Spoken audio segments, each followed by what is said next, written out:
Welcome to Carlton Street in Toronto and venerable Maple Leaf Gardens, where the hockey faithful are once again streaming through the turnstiles to see the Toronto Maple Leafs. It's Game 2 of the Western Conference Final. The Vancouver Canucks are a big physical hockey club, and they don't mind showing it. That's just fine with the Toronto Maple Leafs, who can play any way you want. Toronto's Kent Manderville absorbing the brunt of Vancouver's physical assault Monday night, and he paid the price.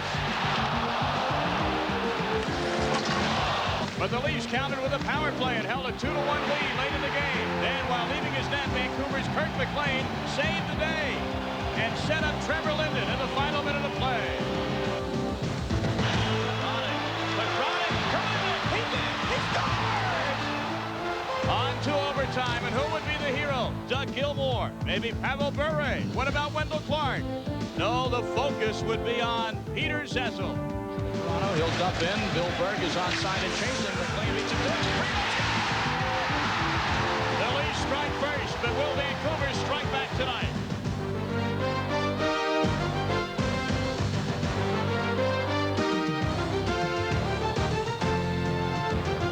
And now, welcome live inside a sold-out Maple Leaf Gardens. Yes, it's Game 2, the Western Conference Finals. The Vancouver Canucks and the Toronto Maple Leafs. The Leafs leading this series 1-0. Good evening on National Hockey Night. I'm Tom Mees along with Darren Pang. And Darren, we saw 5 goals in game number 1, but boy, do we see a lot more than 5 hits. We saw a great amount of hits, and both these teams are two of the biggest teams in the National Hockey League. They're going to initiate a lot of contact, and I think in game 1, Toronto out-hit the Vancouver Canucks, but basically, Toronto initiated contact. But the Vancouver Canucks, they're willing to comply, and even after they scored goals, they took hits. It's been mean right from the beginning. Even Doug Gilmour got crunched on occasion. And Kent Manderville, man, he took it hard and he took it heavy with 12 stitches to set the tone for the series. More of that later. The goaltenders, statistically speaking, were dead even coming into the series. McLean and Potvin, they both played well. They were both outstanding. I thought both these guys showed a lot of composure, and they made the big saves. This from the net cam. Kirk McLean early in the game making a big save. And, you know, Felix Potvin, 4 wins in a row on home ice. Very calm, cool, and collected, whether it's batting pucks out of the air or taking in deflections from afar. So I thought both guys were excellent in the first one. And Kirk McLean's sprawling play to keep this game alive was a big part of it. Challenging the shooters, both guys really showed their terrific reflexes, particularly with their legs. What about the scores? Well, 3 big names were absent from game 1 as far as denting the scoring sheet, as you see, but they could explode at any minute. Bure, Gilmour, Clark, and the like. Well, the question of the day in Toronto, as the Leafs get set to face the Vancouver Canucks, how do you really feel about me anyway? We asked the head coaches how they felt about the opposition. Here's Pat Quinn. Well, I think you got to find a way to hate the guy you're playing. If hate's the word, we'll let it be, but I think we just try to tell the guys that they have to out-compete the other guy.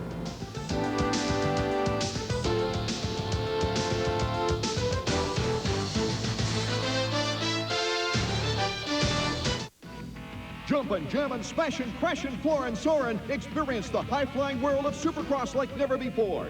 Call now to order Supercross Thrills and Spills, the video that captures the highs and the lows of the world's top riders.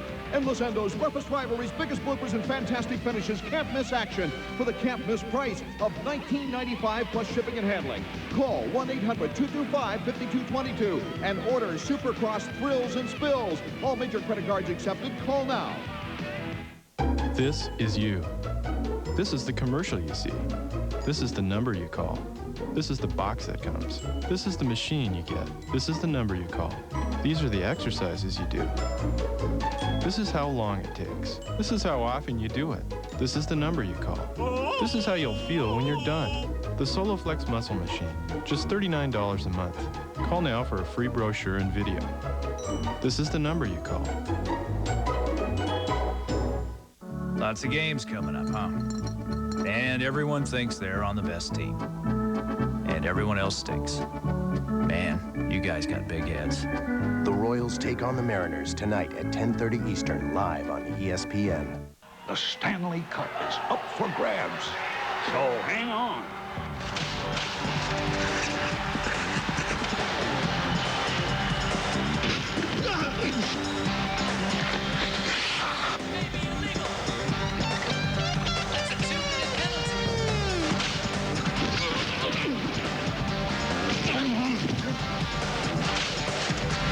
This is the NHL at its best. Check it out.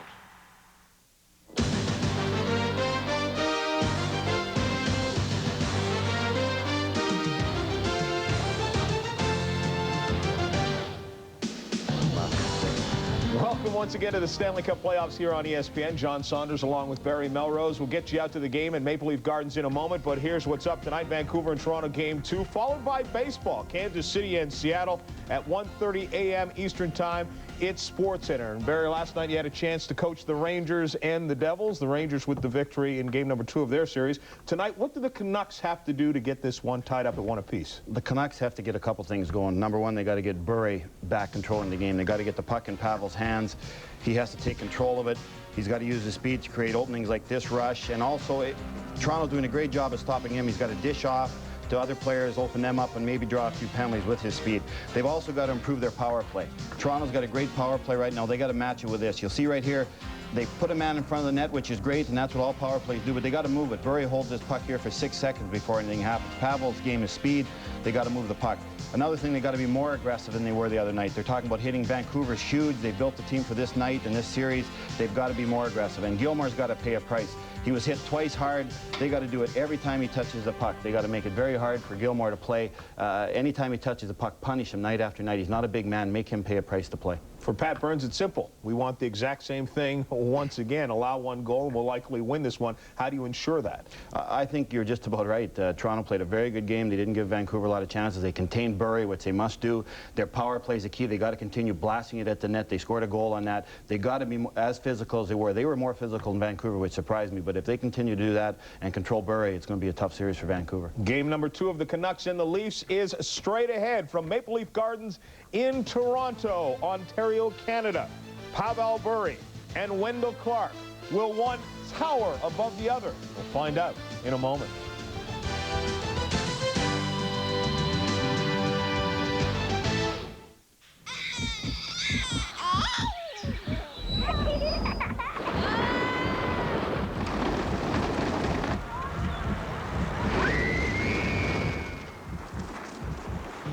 Practice runs are over. The Katana 600. Don't miss Suzuki's truly moving, dealing days. East of the Texas Hill Country in Austin, there's a place that just won't let you go home hungry. It's called Threadgill's. And here you might find yourself behind a great big chicken fried steak, a mountain of red beans and rice, or even a microphone. So if you go, bring your appetite for a good time and your Visa card. Because Threadgill's might let you take the stage, but they won't take American Express. Visa, it's everywhere you want to be. Grandpa Shaq, tell us how basketball used to be. Well, the basket wasn't always 20 feet tall. What about 100-yard courts? Not even close. What happened? All sport. New All Sport. Unsurpassed taste. A third more carbs than Gatorade for energy. This is a body quencher. After All Sport, the game was a breeze. Until they put in the moving basket. All Sport. The game will never be the same.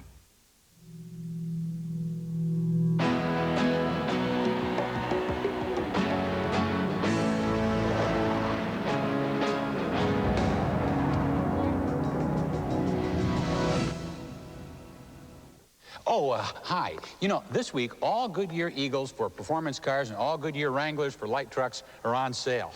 Heck, I think this says it all. On sale Wranglers, Eagles, Goodyear, all on.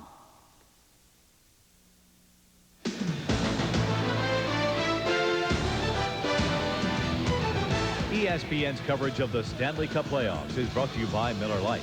Great taste, less filling. Can your beer do this?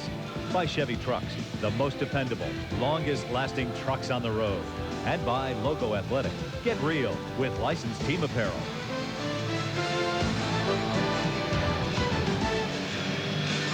Time to get things started. Game 2, Western Conference Finals. Don Koharski, your referee tonight. The linesmen are Kevin Collins and Dan Shakti.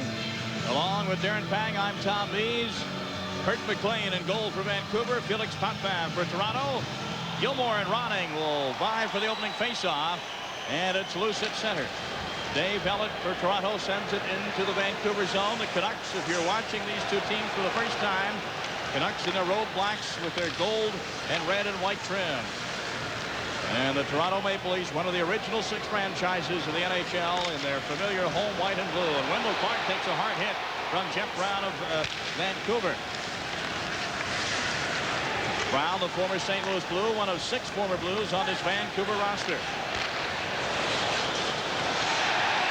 And a penalty right off the get-go from Don Koharski. Sergio Momesso being whistled for interference on Wendell Clark. Right off the hop, this line for Vancouver did such a masterful job on Doug Gilmour's line in game 1. And very unusual start a game like this with a power play. Wendell Clark trying to bust in. And there's the interference clearly. Sergio Momesso taking out Clark, the first power play of the game. Meanwhile, the keys for the Vancouver Canucks in this game. Obviously, Kirk McLean played well in game 1. Speed up the tempo. By this meaning, between whistles even, they're trying to pick up the flow. They knew that Toronto had a 7-game series. Keep the puck in deep. Toronto's doing a good job of standing up at the blue line. And, of course, specialty teams have to improve for the Vancouver Canucks. And Kirk McLean will be facing a Toronto Maple Leaf power play that ranks #1 in the playoffs. 29.5%, number 4 among home teams in the playoffs. So it's a very effective power play unit for Toronto. Pat Quinn, this is not the way he wanted to start, taking an early penalty just 36 seconds into the game. So the Leafs on their first power play. And it's Doug Gilmour out there with Dave Ellett, Dmitry Mironov, Dave Andreychuk on a power play goal in game 1, and Nikolai Borshevsky. Here comes Mironov. Carries to center. Carries over the red line. And batting it back down the ice, the veteran defenseman Dave Babbage. Not much room across the blue line, Vancouver, and the veteran Dave Babbage standing up there. No room for creative play. Here comes Ellett. He'll try and carry in. He's shunted to the boards nicely. Doing the job that time was Gerald Dinnick, and out comes Jeff Courtnall, shorthanded, he and Trevor Linden. 2-on-2 into the Toronto zone. Linden gets a deflection right on hot bat, and it almost fooled the netminder. Back the other way, 2-on-1, Andreychuk and Borshevsky, and a whistle for offside. A delayed whistle for offside by Dan Shakty. Well, when you want to improve your specialty teams, why not get a chance while shorthanded right off the get-go? Courtnall busting in on the left side, makes a perfect pass right to Linden. This is targeted for the far post, but what a terrific save by Felix Potvin. You'll see the left leg of Potvin stretching out to the maximum, and he's able to get a pad on it. Boy, he stays so deep in his net, and yet he's able to make that save. The key for the Toronto Maple Leafs, let's start right off the get-go with Felix Potvin. Obviously, he has to come up big. Initiating contact, something they do well. Keeping your emotions after game 1. Doug Gilmour's got to play better than he did in game 1. And, of course, Peter Zezel's line, instrumental in game 1. Jyrki Lume now on, and the penalty-killing unit for the Canucks. Under a minute to go, and the penalty to Sergio Momesso for interference. Lume with a shot. Came close to hitting the post. I think Potvin got his glove on it. And tempers flaring McIntyre and McCown, and they think better of it as the face-off is called. Not sure why there was a whistle. Koharski saw it bump up there off of Felix Potvin's glove. Well, there's Pat Burns. He felt that several of the Vancouver Canucks were guilty of stick-wielding in game 1. Chief among them, Tim Hunter. And there's been a war of words between Burns and Pat Quinn in the newspapers, both before game 1 and after it. Probably trying to get an edge with the officials, I think. Face-off will be in the Toronto zone. Remember, the Leafs are still on the power play. For 49 seconds, this is Todd Gill. He's out there with Clark. Mike Gartner now, Gilmour and Dave Ellett. And offside was the Toronto Maple Leafs. I believe it was Todd Gill coming over the blue line before the puck entered the zone. Either he or Mike Gartner. And that stops play with 39 seconds left in the Vancouver penalty. I thought on the big line of Toronto, you talked about Doug Gilmour and Wendell Clark in game 1. It was Mike Gartner that had the best game of the bunch. He had the most scoring chances, and he was using his speed. Very effective, of course, when he busts up and down that wing. This power play has been anything but sharp, though, in the early going for Toronto.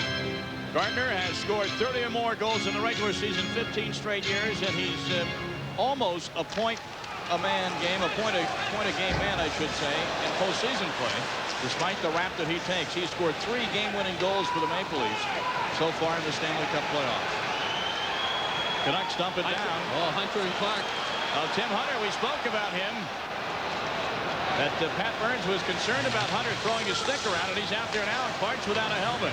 Got knocked off. Good pitch there, Darren. You got to watch it when number 19 is on. Now Hunter's back at the bench. Here's a shot by Ellett. First one of the power play. Save by Kirk McLean. Gardner. As the penalty expires right now, the shot from the point, scooped out of the air. Shot by Todd Gill. McLean hangs on for a face-off just as the penalty to Sergio Momesso expires, and Wendell Clark is a bit upset. Well, Hunter's off the ice right now, but I think he's venting his frustration towards other players. But Dave Ellett had the first shot of the game for Toronto, and he's got a hard shot from the point, keeps it low. Good butterfly save by Kirk McLean. And then just after that, Mike Gardner with the pass out front. The shot was a long-range shot, and it wasn't a dangerous shot. Low and long next. Look at the great position of McLean, though. No screen in front. Full control of the rebound, and he gets the intelligent whistle. Slow down the play a little bit. The only time so far in this game Toronto's had any penetration on McLean, and that first power play goes for naught. Nothing real serious around McLean. Well, Wendell Clark, he can dish out the hits, and he can also take them. He took a good one on that power play for Toronto from Tim Hunter. It's interesting that Hunter came out only to hit Clark and then went right back to the bench. Fairness, he was out there for a little bit. 12 points in the last 8 games for Wendell Clark, and what a series he had against the San Jose Sharks. 7 goals in that 7-game series. Mike Krushelnyski out for his first shift for Toronto. Now team's back to 5-a-side. He and Murray Craven on the faceoff. Kent Vanderbilt, and wait till you get a look at his face. He's in the corner. Behind the net now, Jeff Brown for Vancouver up the center. Gino Ojic with a pass for Craven. Doesn't connect. Ojic bumps into Vanderbilt. Brown and Hennigan on the back line now for the Canucks. Pavel Bure, and the puck goes into the Leaf bench. A whistle. Now Kent Vanderbilt, there you see him tonight. Friends, that's good. Those 2 black eyes, that's an improvement. Those stitches, look at him yesterday, okay? The one picture in the middle is yesterday. The right eye was closed, 10 stitches over the bridge of the nose, and of course the one on the left is prior to the series beginning. That's part of the game of hockey, and one thing about Kent Vanderbilt, he doesn't mind that one bit. He likes the contact. He says that's just part of the game, and he'll take his lumps, and looks like a raccoon out there. A what? A raccoon. A raccoon. Well, now that you said that, his teammates will get wind of it. They'll start calling him Rocky Raccoon. Got to. It just fits. 16:55 to go in the first. No score. Krushelnyski and Craven again at center. Pavel Bure. Brett Hennigan tries to get around Lefay. Falls on his face instead. Gino Ojic keeps it in the Toronto zone. He takes Lefay out behind the Toronto net. Lefay fights it off. Pavel Bure on the loose momentarily. The count is after him. Here comes Bure. Backhand shot, and he hits Lefay. He's always a threat. You hold your breath with Bure. Now here's Bure to Vanderbilt. The shot save McLean. Back to center. McCown takes a hard hit from Pavel Bure. Pavel Bure can play with a little bit of an edge. He's not afraid to throw the body. Well, he started this game out with a lot of spark. One of the reasons why he had Gino Ojic on his side as well. That's not one of his line mates anymore as it was in the regular season, but they're setting the tone. Bure was flying in that first shift. Canucks definitely standing better early than they did in game 1. Babbage drive from the point. It's traffic in front.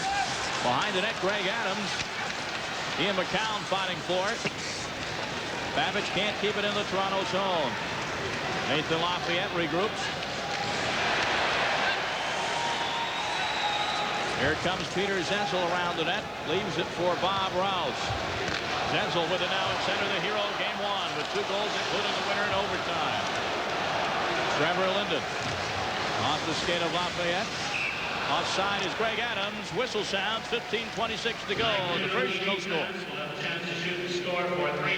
Miller Lite presents Full Contact Golf. Yes, this summer it's not just a sport, it's a free t-shirt. The Full Contact Golf t-shirt. Just look for specially marked packages of Miller Lite at your favorite store. Find this can and win instantly. There are over 500,000 t-shirts to be won. Cool. Hey, cool shirt. Hey, thanks. The Full Contact Golf t-shirt coming into full contact with you. Only from Miller Lite. Hey, great shirt. Great beer. Can your beer do this? America is still the land of rugged individualists. Like a rock, was strong as I could be, like a rock. Nothing ever got to me. And every one of them demands something different from their Chevy truck. But they all want the same thing. The most dependable, longest-lasting trucks on the road.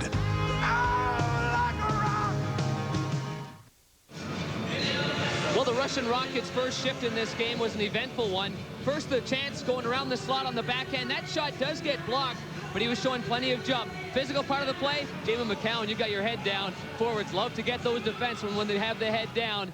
And Pavel Bure just flattened Jamie McCown to start off this game. Kevin Collins drops the puck in the faceoff just outside the Toronto zone. Canucks dump in, they'll chase. That's something they wanted to do more tonight than they did in game one. Felt they were guilty of trying to skate it in rather than dump and chase with their big wingers. Michael Clark sweeps it back to center and takes a hard hit. Mark Angelin. Lume over the stick of Cliff Ronning. Back to Ellett. Todd Gill hits Doug Gilmour. Gilmour with no shots on goal in game one. Here's Todd Gill back to Gilmour. Gill on the left wing, looks to center, nobody there. Has the puck taken away from him by the diminutive one, Cliff Ronning. Momesso breaks in with Jyrki Lume. Taken away by Gilmour. Number 93 will carry to center. Defense closes in, leaves it for Clark. Back to Gilmour. Nobody in the slot. Gets it back to Clark. Hits traffic and goes well wide. Jeff Brown chips it off the board, and Clark gets his fists up in the face of Momesso. No penalty call. Play goes on. Anakin fans on it. Gartner is right there. Anakin regroups behind the net. Jeff Brown. Gilbert had a good clean hit, and he used it on Jeff Brown. Trevor Linden dumps behind the Toronto net. Brown from the point. The shot. Stick save. Putman. The Berg Senzel Osborne line is out now. Senzel at center.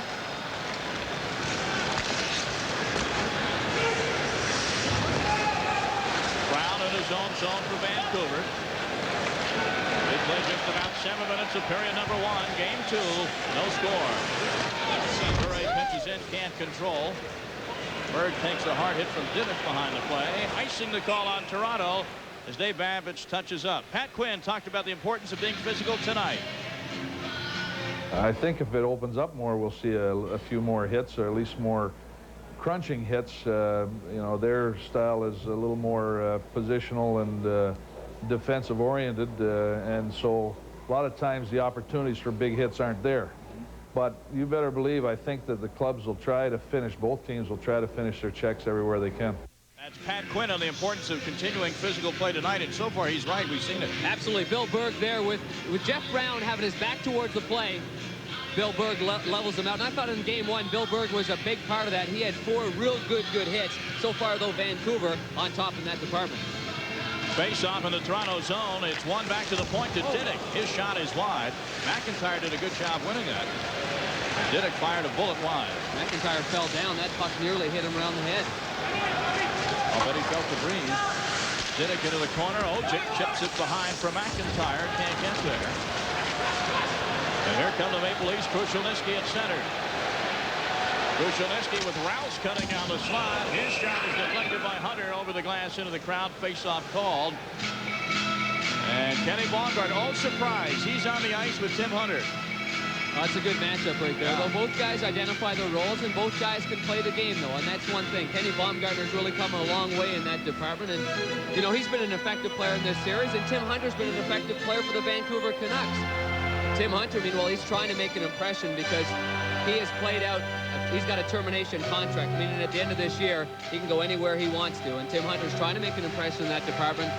Pat Burns did say that he only played 6 minutes in Game 1, and every time he was out there, he slashed anything and everything in sight. I thought Hunter played a little bit more than that, and I thought he played pretty well in Game 1. After Burns laid that line on Hunter, Hunter said, "I'm glad he paid so much attention to me. I appreciate the interest."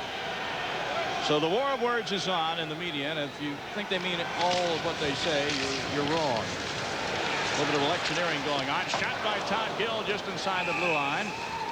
It's sticked aside to the corner, and a whistle stops play. We'll have a penalty, and the details in a moment. Hard to tell. Could be any pickup. But how many compact pickups hold this much? Have a bed with 2-tier loading and a tailgate this easy to deal with. You could say it's the most intelligent pickup of its kind, except there doesn't appear to be another pickup of its kind. The Chevy S-Series, so new from the inside out. Everything else is history.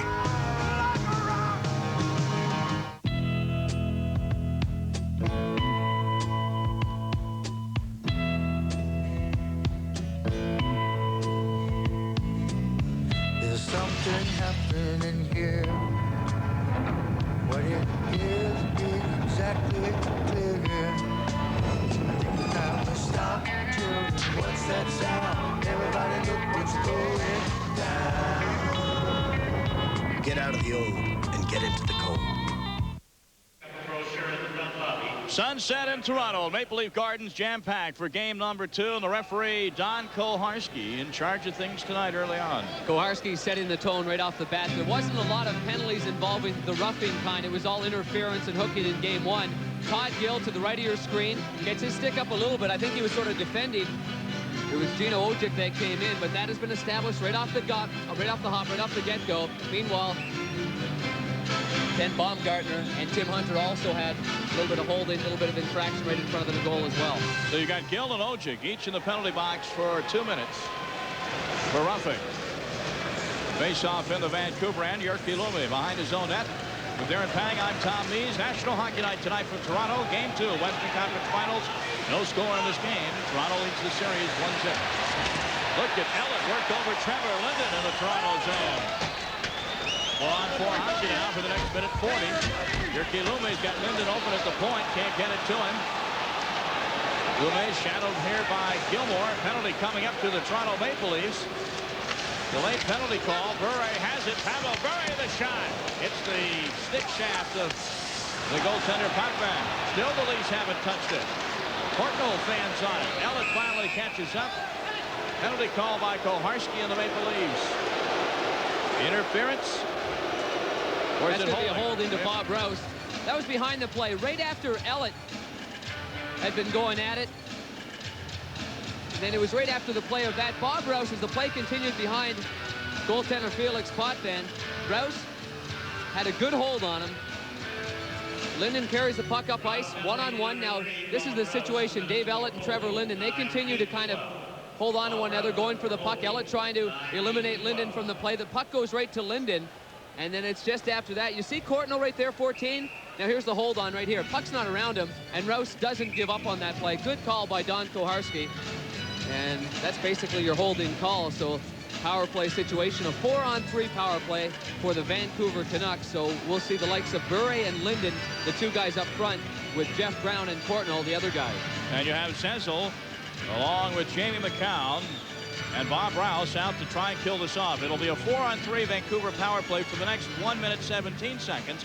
And then it'll be a 5-on-4 for the following 43, unless there are other penalties called. In the interim, the Maple Leafs can't control the face-off. This is Jeff Brown. Gets it to Trevor Linden. Linden with lots of ice there now with only 3 Toronto defenders.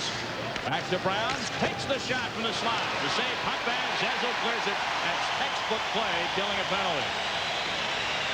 The selection by Brown to shoot right at the top of the, really the middle of the blue line. Nobody was in front. Potvin saw that shot the whole way. Here comes Pavel Bure. Pulls up. Cools his jets. 45 seconds left to go in the 4-3 situation. One-timer Linden save. Rebound Bure. Hits traffic in front. And the Leafs clear again. Senzel. That caught the right foot of Jamie McCowan. Good shot blocked by the veteran defenseman after Potvin made the initial save.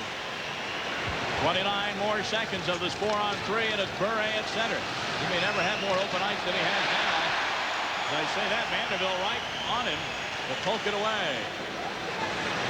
Bure starts up again. Gets around Vanderbilt. Pavel Bure, the NHL goal-scoring champ of the regular season with 60. Sizes it up. Passes over to Linden. 5 seconds. It'll be a 5-on-4. One-timer today. And Potvin saw it all the way. And now Gill and Ojic are out. It's a 5-on-4 for the next 40 seconds. And the Leafs clear the zone. Well, will Pavel Bure get good wood on that shot on a one-time situation? Potvin had to be quick moving around. But it helped, as you often point out, Sharon, he did not have a screen in front. At least he could see it all right. Gilliland running out there now with Craven, and Jyrki Lume and Jeff Brown. Running, forecheck back into his own zone. 10 seconds. Rouse will be out, and the teams will be back to 5 aside. Here comes Ronning. Puts a fake on Osborne. Gets it back to Lume, who couldn't control it. Has to dump behind for Gilliland. The penalties are over. They're 5 aside. Ronning looking to center. Gets it to Murray Craven out in front. Chopping out of Gilliland. Loose in the corner for Gill. Bob Rouse clears it to center. Dave Babich off the board. Overshoots Ronning. Craven with it for Vancouver. Shots on goal to period 8-4 for the Canucks. And Potvin has to cover up in his crease. And whistles blow and tempers flare. Still no score midway through the first period.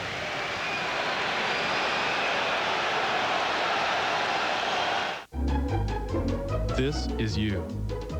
This is the commercial you see. This is the number you call. This is the operator you talk to. This is the stuff that arrives. This is the number you call. This is the box that comes. This is the machine you get. This is the number you call. These are the exercises you do.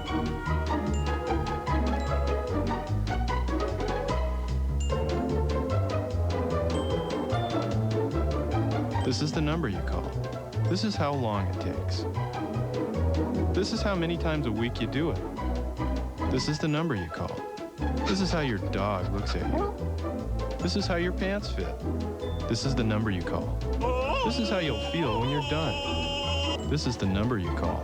The SoloFlex Muscle Machine, just $39 a month. Call now for a free brochure and video. This is the number you call.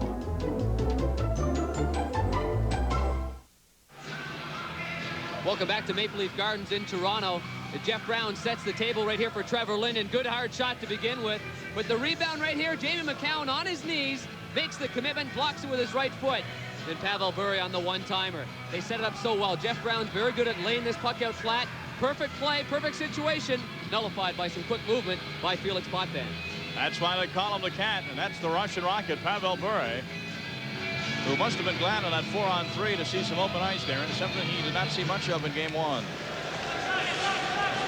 He's a treat to watch when he gets in the open. Todd Gill behind his own net. To Dave Ellett. Up at center to Mike Eastwood. Eastwood's the blue line by Babich. Babich with it again. Tim Hunter at center. Dumps into the corner. Gill is there. He can't clear it. Ellett will. He'll carry out himself. Ellett dumps into the Vancouver zone. Eastwood there, but he fans on it. Dave Babich may have affected his stick a little bit with the back check. Hunter dumps it again, but nobody home. Trelinsky. Send it for Eastwood. Back the other way, though, is Linden. Trevor Linden shot wide, glove side. Pavel Bure regroups at center.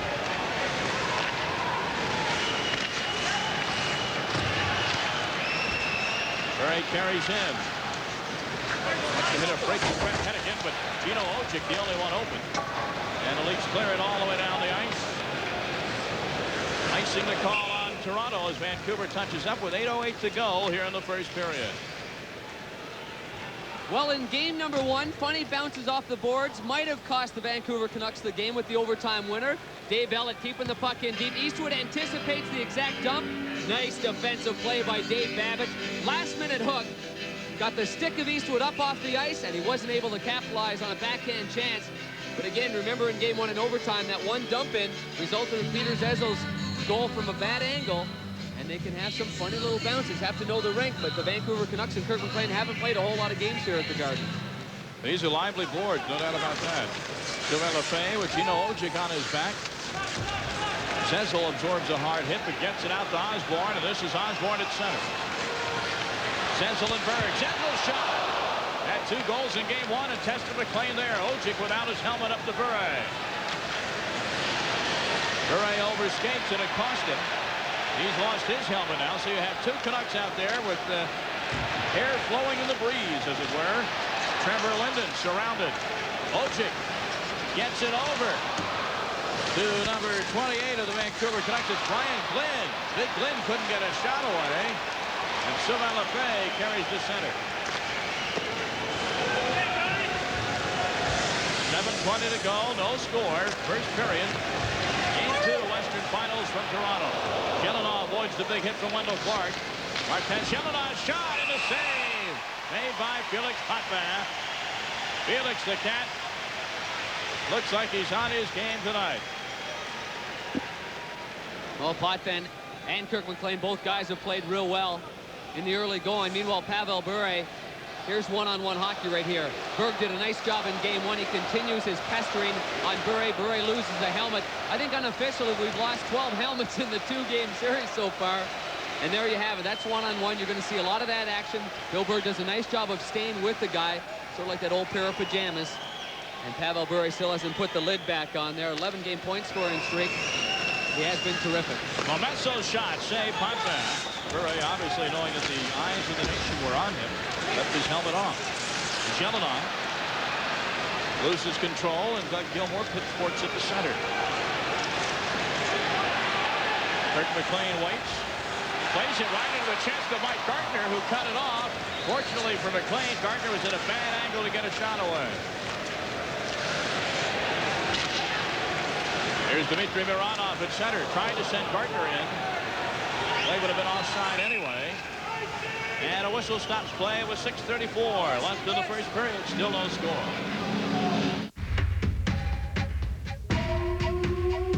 This is the planet Earth.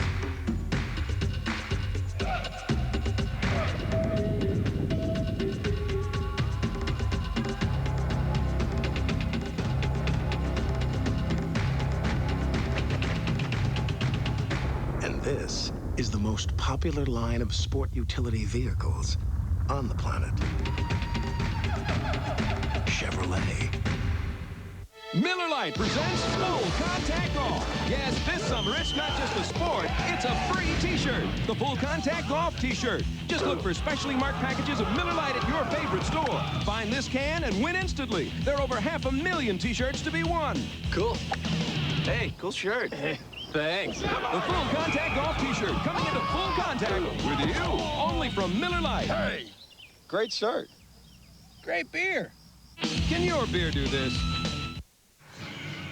The Molson Ice League leaders, playoff goals against average. Look at Dominic Hasek. So great this season and in the first round for Buffalo. Look at Potvin and McLean. They're creeping up. And it's impressive because these fellas are now in the third round. And look at that, Darren. Both of them below 2.5 goals a game. Both have been excellent. You don't get to the Final Four without solid goaltending. It's no fluke that both teams are here. McLean's probably playing the best goal of his career. And Felix Potvin, at 22 years of age, continues that maturity. You know, what's wondrous to me about Potvin? I'm watching the junior tournament up here now, the Memorial Cup, and 2 of the French-Canadian goaltenders, when they asked them who their idols were, they said Felix Potvin. Must be nice to be an idol at age 22. Interesting. Play on in the Toronto zone.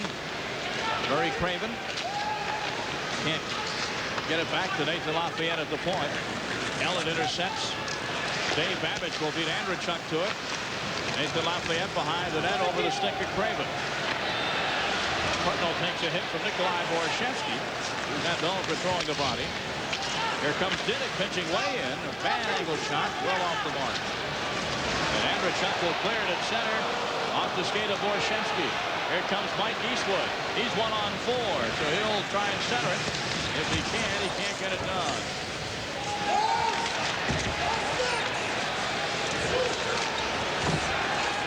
Play behind the Vancouver net goes on. It's Murray Craven. Back the other way. Onside to Courtnall in front. Babbage couldn't get a stick on it. Felix Potvin appealed for some sort of call from Koharski. Didn't get it. No, because Babbitt's stick came up high and hit him, but it was the defenseman of Toronto that lifted up the stick that caused that. And a whistle for an offside. You know, Wendell Clark is a very physical guy, and he talked about the close checking nature of the series and what we can see in game 2. We're going to be close checking. That's what we always have been.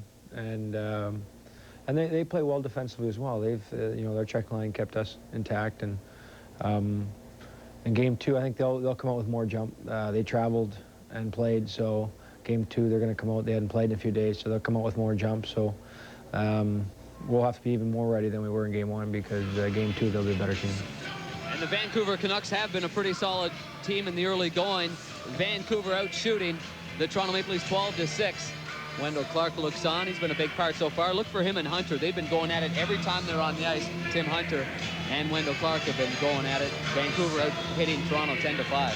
Apparently, Wendell didn't like the quality of water in the water bottle on the bench there. Thus the reason for the shower. Play back on in the Vancouver end. 5:12 to go in the first period. Trevor Linden on right wing. Linden looks to center. Cut off nicely by McCown.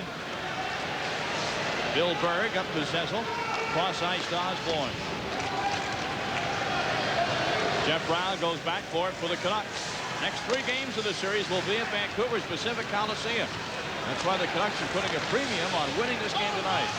No matter what the format, you don't like to go home down 2-0. Doesn't look good and it feels even worse. Linden, long pass to Adams. Can he catch up to it? He does. McCown bumps him off. Jeff Brown looking in front, and Linden almost poked that in.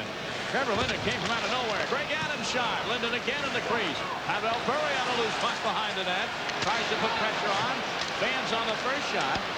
Here comes Hennigan with a shot. Rebound is guarded in by Berg and clears the zone. So a flurry of action there from the Vancouver Canucks, and icing will be the call on Toronto as Jeff Brown goes back to touch up. 4:12 to go in the period. No score. Pavel Bure was an integral part of that pressure being put on Felix Potvin a moment ago. Bure had 5 shots in game 1, and he's got some great hands. Watch this behind the net. He's going to flip the puck up, try to take the shortcut around, beating Lefebvre. Then he tries to hammer it on the backhand. Not a lot of players are going to try that come game time. That's one of your morning glory practice kind of sessions right there. Pavel Bure with the old flip shot. Try to get on a half volley. Wow. Every time he gets the puck, something fun happens. Morning glory. Morning glory. Guys that show up in the AM skate and put on a show and come game time can't do it. Pavel Bure does it in the 60-minute of game time stuff. So he's a perennial then. Right? I think he's pretty good. Yeah, not bad. A perennial star in the National Hockey League. Let me write this down. Add it to my Darren Pang dictionary. Morning glory. I like that. I'll add that to it. All right, face-off now on the Toronto end. 14-6 shots on goal in favor of the Canucks, who wanted to come out and put the pressure on. They've done it early, but so far, Felix Potvin, no cracks in that wall. Martin Jelena. Cliff Ronning sees that he was going to be checked at the red line, so he ventures back to regroup and gets it to Jelena, dumps it in the corner. Sergio Momesso takes top kill into the boards hard. Here's Jelena in front, tries the wraparound on the backhand. Potvin was there. And Doug Gilmour scoops up a loose one to Todd Gill at center. We have a 2-on-2. Gill with Wendell Clark. Now a 3-on-3. Gartner joins the fray, but Jyrki Lumme does a nice job stealing it away, and a penalty called by Don Koharski. Down is Gartner in the corner. And a slashing penalty to be called against Sergio Momesso. Well, Momesso's responsibility is to try to stop the speedy Gartner from gaining the zone. And in doing so, he let the lumber across the hands, across the wrist area, the forearm of Mike Gartner. Gartner went down quick. Momesso gets called off for slashing. And so Toronto will have their second power play opportunity. Mike Gardner's going to have a little bit of rest on the ice. I've noticed so far in this game, though, that Doug Gilmour has carried the puck more in the early goings of this game than he did at any time of Game 1. He never got the room in Game 1. Cliff Ronning did an excellent job. So far, Gilmour's had some space. 2 minutes for slashing at 16:30, and the second lead power play sets up. But Dmitry Mironov could not keep the puck in the zone. He's out there with McCown, Gilmour, Wendell Clark, and Dave Andrechuk. Only 6 shots on Trevor Linden in the Vancouver net this first period. On McLean? On McLean, I'm sorry. I know they look alike. Yeah, they look a lot alike. They do look alike. Freudian slip. Thank you, Mr. Pang. Kirk McLean is saying only 6 shots. Here comes Clark at center. Can't get around Tim Hunter, who just pins him against the board. And the Canucks bat it down the ice. McCown behind his own net. Almost hits Don Koharski with that pass. Andrechuk pips it off. Picked off and turned by Jeff Courtnall. Courtnall 1-on-2, but gives it right away to Mironov. Half the penalty gone. No shots on goal yet against McLean. Andrechuk holds it in. And it ends up in a situation that calls for a face-off. Tomorrow night, we go through the Lincoln Tunnel to East Rutherford, New Jersey. Game 3, Rangers and Devils. Series tied at 1. What will unfold at the Meadowlands Arena? We'll see. The Devils at home ice. They have the home ice advantage as long as they keep winning at home. And Game 4 of that series will come your way on National Hockey Night Saturday night at 7:30 Eastern. First 2 at Madison Square Garden. The next 2 from New Jersey, where the Devils have a chance to see if they can really play the spoilers in the Eastern Conference Final. 2 power plays so far for Toronto, and they've been less than impressive in the early going. Vancouver now getting a little bit of a stall in play. Trevor Linden bringing another stick over to Sergio Momesso, and that'll give the penalty killers, especially Jeff Courtnall, who's been on the entirety, Lume as well, and Glenn, Trevor Linden. But the Vancouver Canucks are staying up at the blue line. They're not allowing the Toronto Maple Leafs to set up shop. Face off at the top of the circle to the left, Kirk McLean. And Gilmour wins it cleanly back to Gill. Gill and Ellen on the point. Ellen throws it in front for Gartner, but it's intercepted by the defense. And carrying to center is Jeff Courtnall, and he'll bat it down the ice. 40 seconds left in the Momesso penalty for slashing. No score with about 2 minutes to go in the first period. Todd Gill's entry pass hits the back of Brian Glenn, and Trevor Linden ices it for Vancouver. Heck, even the dump-ins aren't getting in for Toronto. Like a brick wall at that blue line. Dave Ellett finally puts one in the corner. Gardner can't catch up to it. And it bounces back to center, and in 12 seconds, Momesso will be out of the box. Gilmour can't get around Brett Hennigan. Pavel Bure can't clear it. Gardner keeps it in. Shot save McLean. Momesso's penalty is over. The team's back at 5-a-side. So 1 shot on goal in that Toronto power play. Long shot, but good anticipation by Gardner at the blue line to keep the puck in. Oh, it's Kirk McLean. He steals it and shoots and scores! Pavel Bure gives Vancouver the lead. Turnover at the blue line. Now we're seeing the Russian rocket. The speed, the moves, and the play to finish it off. In Game 1, Bure tried going high a couple of times and missed the mark. Not so far in Game 2. Turnover again. The Vancouver Canucks forcing the play. Bure with great hands. Oh, dipsy doodle, move it up. Right up top shelf over the glove. That's a tough chore in itself, feeding Potvin high over the glove. Right here, Bure takes it on the toe drag. Wait. Right upstairs. Right upstairs over the glove of Potvin. What an outstanding play by Pavel Bure. Bure unassisted at 18 minutes 43 seconds. His 10th goal of the playoffs. His first of this series. And it's 1-0 Vancouver, and the crowd, as you would expect, is quieted down here at Maple Leaf Gardens. Krushelnyski almost threw it in front from Anderville deflection. Here's Adams over the stick of McIntyre. Final minute of play here in the first period. Krushelnyski to Rouse. Well, that first goal always so big in the playoffs, especially when you're playing on the road. Rouse at center. McIntyre grabs it out of midair. Tim Hunter trailing the play. Four-man scrum for possession. McIntyre has it. Tied up by Rouse into the board. Jyrki holds it in. Kevin Collins says play still onside. And McIntyre has his stick being held by Lefebvre. Gets loose in front, and Lefebvre takes him into the back of the net. McIntyre again. 15 seconds in the period. Just throws it in front, trying to bank it in on Putman. And here we go. Lefebvre let a left go on the chin of McIntyre. And Lefebvre is going to the penalty box, and I think he might be the only one. Made that retaliatory comeback. Both guys collided, but it was Lefebvre's hand that came up over a mess of players. McIntyre is still at his bench. John McIntyre, a one-time former Toronto Maple Leaf. Not sure if Pat Burns is amused. McIntyre trying to make the pass out in front. It goes off Lefebvre's stick. Now McIntyre's just going to come in here, and both guys have the gloves up high. And I think you're going to see another right there. See, that's the left shot of Lefebvre. And I believe it was the retaliatory play that Koharski looked at. And that's where he called. Now here's the goal by Pavel Bure. Bring it out of the air. Drag it. Oh, drag it right behind Dave Ellett. Wait it off and go over the glove side. That's the only goal of the game so far. Coming up at our first intermission, the Dodge Intermission Report. John Saunders and Barry Melrose. Well, the general manager of the Los Angeles Kings, Nick Beverly, I understand, has been relieved of his duties. I'm sure Barry Melrose will have a comment on that. And the St. Louis connection between the Blues and the Vancouver Canucks. 6 former Blues now in the Canuck lineup. Penalty to Lefebvre, 2 for roughing. With just 13 seconds left in the first period, most of this will bleed over to the second unless the Canucks score quickly. And Bure's shot.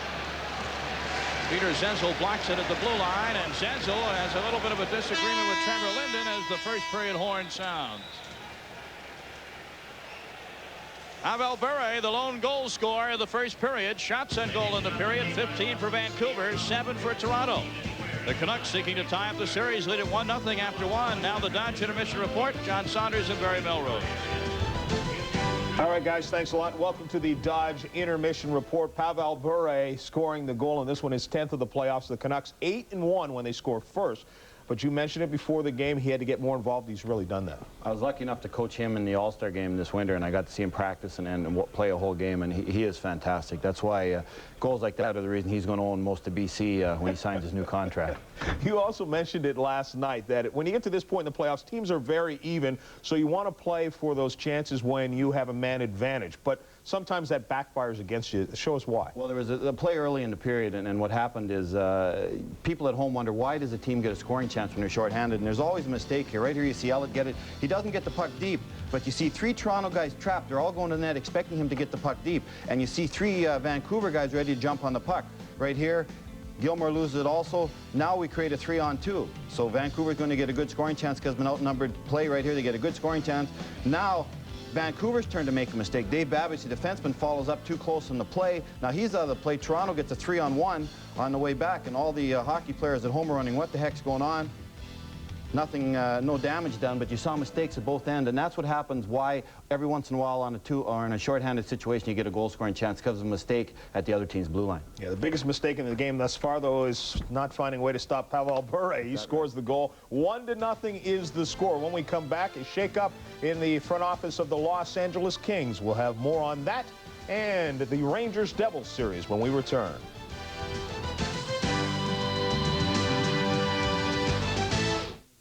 We're 1,000 miles from anywhere. Is that a ship? No one will save us. 3 Miller Genuine Draft.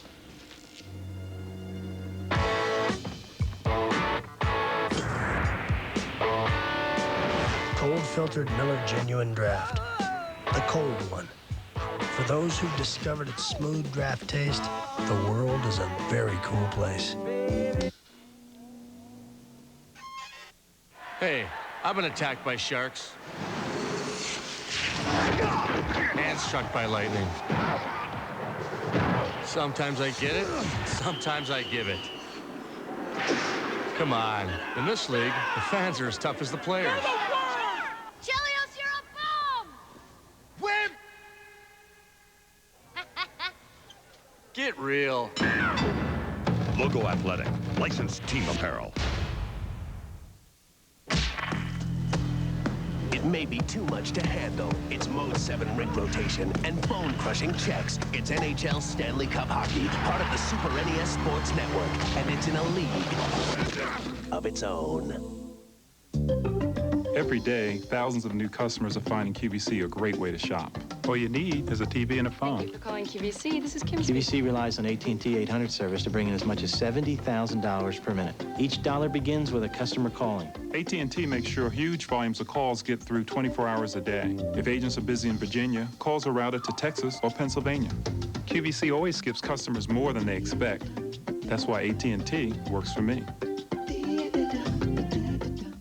Tonight, somewhere amongst the important documents, the catch of the day, the tools, the toys, there is one package more priceless than all the rest. The golden package.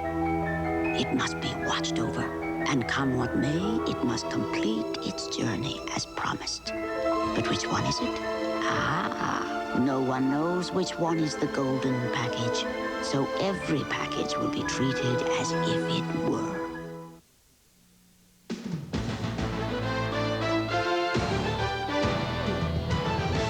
Tonight's first intermission report is presented by the New Dodge, a division of the Chrysler Corporation.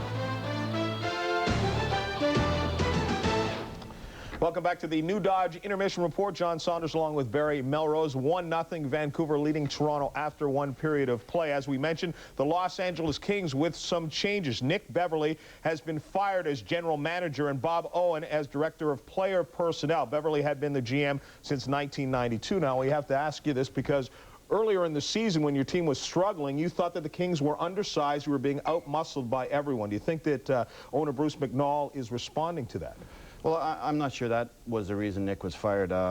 Since I've come to LA, the one thing I've wanted to do with this team is make it bigger and stronger. I feel that's the direction of hockey. Right now, you see probably the 4 biggest teams in the NHL are playing the final months of the season, and I don't think that's by a mistake. We play so long now. You need big, strong men. I want to make it so that we add big, strong men to Gretzky, Robitaille, Curry, Blake. You don't need 20 of the most talented men in the NHL to win. You need talent, as Bure shows in Gilmore, but you augment that with big, strong, physical players that show up every night. And Nick and I didn't agree on that, to be honest with you. Again, it's unfortunate this has happened to Nick. I don't like to see anyone fired over a situation like that. Yeah, Bruce McNall congratulated him for what he has added to the organization over the years.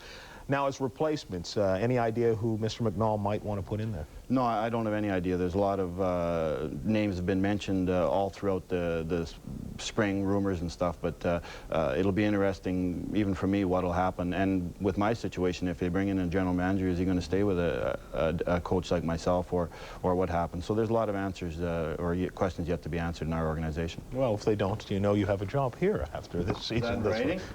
No, we don't put anything in writing here. All right, Pat Quinn is the general manager, the president, and the coach of the Vancouver Canucks. He has a 1-0 lead, and he's done a pretty good job, at least in dealing with the St. Louis Blues. Let's give you a case in point. March 5th, 1991, Vancouver picking up Jeff Courtnall, Sergio Momesso, Cliff Ronning, and Robert Dirk for Garth Butcher and Dan Quinn. Now then, this year, Craig Janney was sent to Vancouver as compensation along with a 94 pick for signing Peter Nedved, who was a free agent or didn't want to sign, at least, with Vancouver.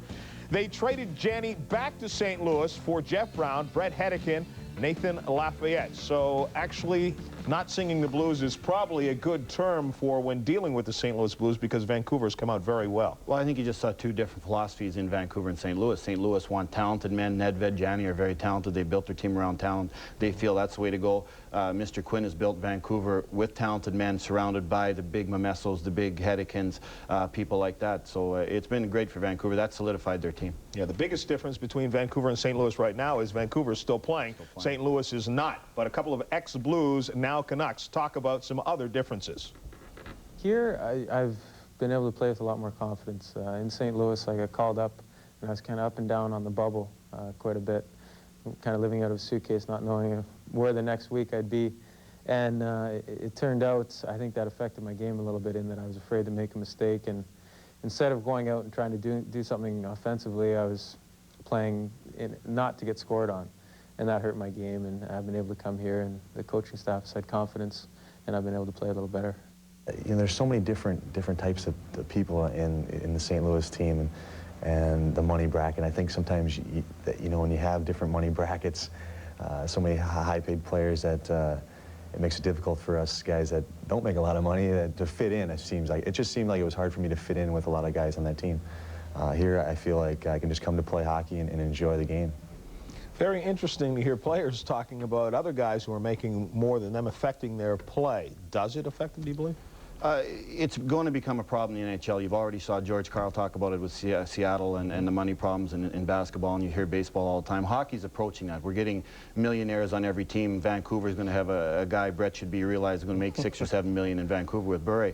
But it is a problem, but it's a big problem when the man you pay the big money to doesn't produce, and that's basically what happens in hockey players when money becomes a problem on a team. If the Gretzkys and the Currys and guys on my team that make a lot of money, if they play well and do the job, there's no problems. But if a player's paid a lot and he's not doing a job, then all of a sudden you have the problem with the other players. But money is going to become a big issue. It's going to become an issue when you're handling players. Coaching agents are becoming a big powerhouse in hockey, like it or not. So we're approaching other sports in those areas. Yeah, the fans getting involved as well. Remember in St. Louis pointing the finger at all the millionaires on the Blues. Stay around. When we come back, we'll have more on the New York Rangers series with the New Jersey Devils. And a look at some of the outstanding defensemen on the Rangers who like to go into the offensive zone. That and more when we return.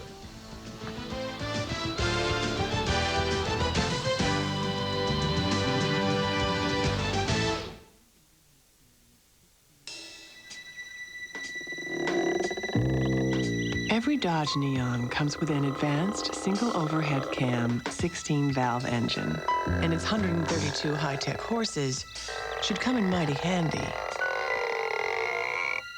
when you're trying to coax your car onto a freeway. $94.75 for starters, $13,000 nicely loaded. Say hello to Dodge Neon. Come meet Automobile Magazine's Automobile of the Year and the nice Dodge dealers who sell it. If you're looking for a reliable place to service your car or truck, I've got great news for you.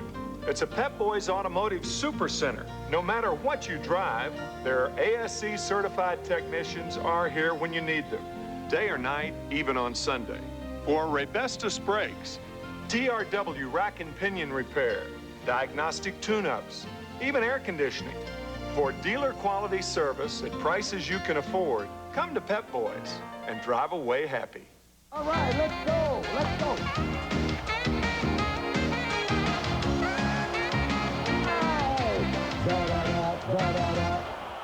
Sports Center now at new times, 6:30 and 11 p.m. weekdays.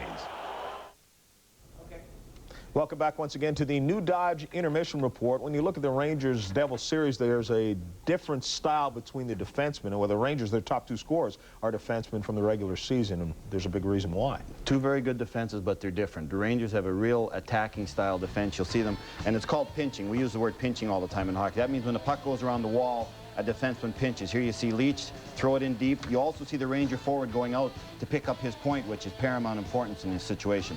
But it succumbs in a goal-scoring chance here by Leach, who pinched. And that's what the Rangers do all the time. You'll see Bukavu pinch. Now you'll watch the Jersey Devils. Still a very good defense, very veteran, but instead of pinching, you'll see here Fedosov pulling out.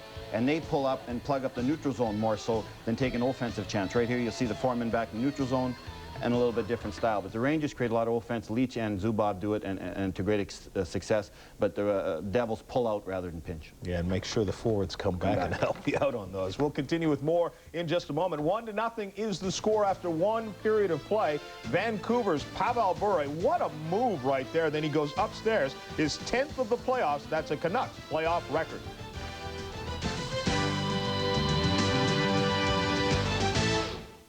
When you call collect, what are you doing? You're asking for acceptance. Not the time to be inconsiderate, and not the time to dial 0. Hi, lover. If I really cared about you, I would have dialed 1-800-COLLECT and saved you up to 44%. But I don't, so I didn't. I'm naughty. Collect to the boyfriend, huh? He refused my call. No. He pretended he didn't even know me. Hey, baby, where's the 5? Oh, hi. You know, this week, all Goodyear Eagles for performance cars and all Goodyear Wranglers for light trucks are on sale.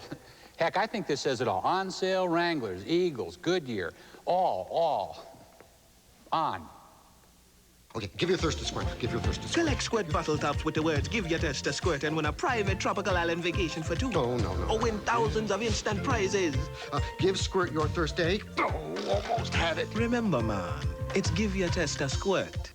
Has Saturday night lost its magic? Come on, me and you, huh? He's a boogie machine. Let's boogie down. I can do this for hours. You know what I mean. Take a chance on me, huh? He's a boogie machine. Stay with me, baby. You know, you just might want to stay in with HBO Saturday nights. It's a new movie never shown before on HBO. Every Saturday night, guaranteed. Hey, anyone ever tell you you have really nice eyes? I did. HBO Saturday nights. Believe me, after 15 seasons as a pro quarterback, I didn't opt for the early retirement plan. But hey, I still love to compete, and I still get sore. That's when I take Motrin IB. For pain, clinical tests prove that 2 Motrin IB work better than 2 extra-strength Tylenol.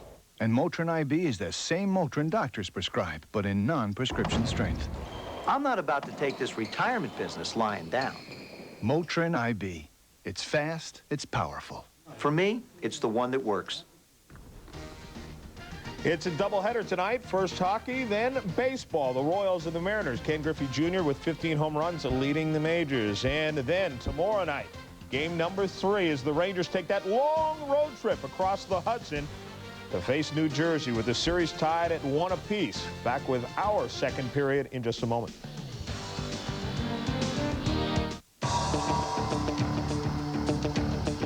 Bowflex invites you to compare the Bowflex Power Pro to any other strength training machine. Call Bowflex right now for your free comparison video.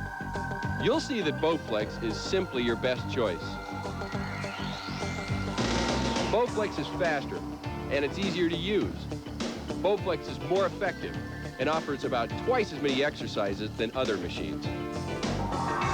Bowflex is more affordable and is backed by a lifetime warranty.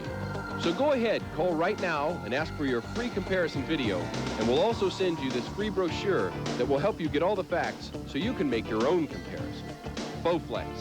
It's simply better, easier, more effective, and more affordable. All you have to do is pick up the phone and let us show you why Bowflex is the right machine for you. Go ahead, make your own comparison, and call Bowflex right now. The world's greatest drivers fight disaster at every turn in a quest to qualify for the world's greatest race, the Indy 500 Time Trials, Saturday and Sunday, plus daily reports all this week on ESPN.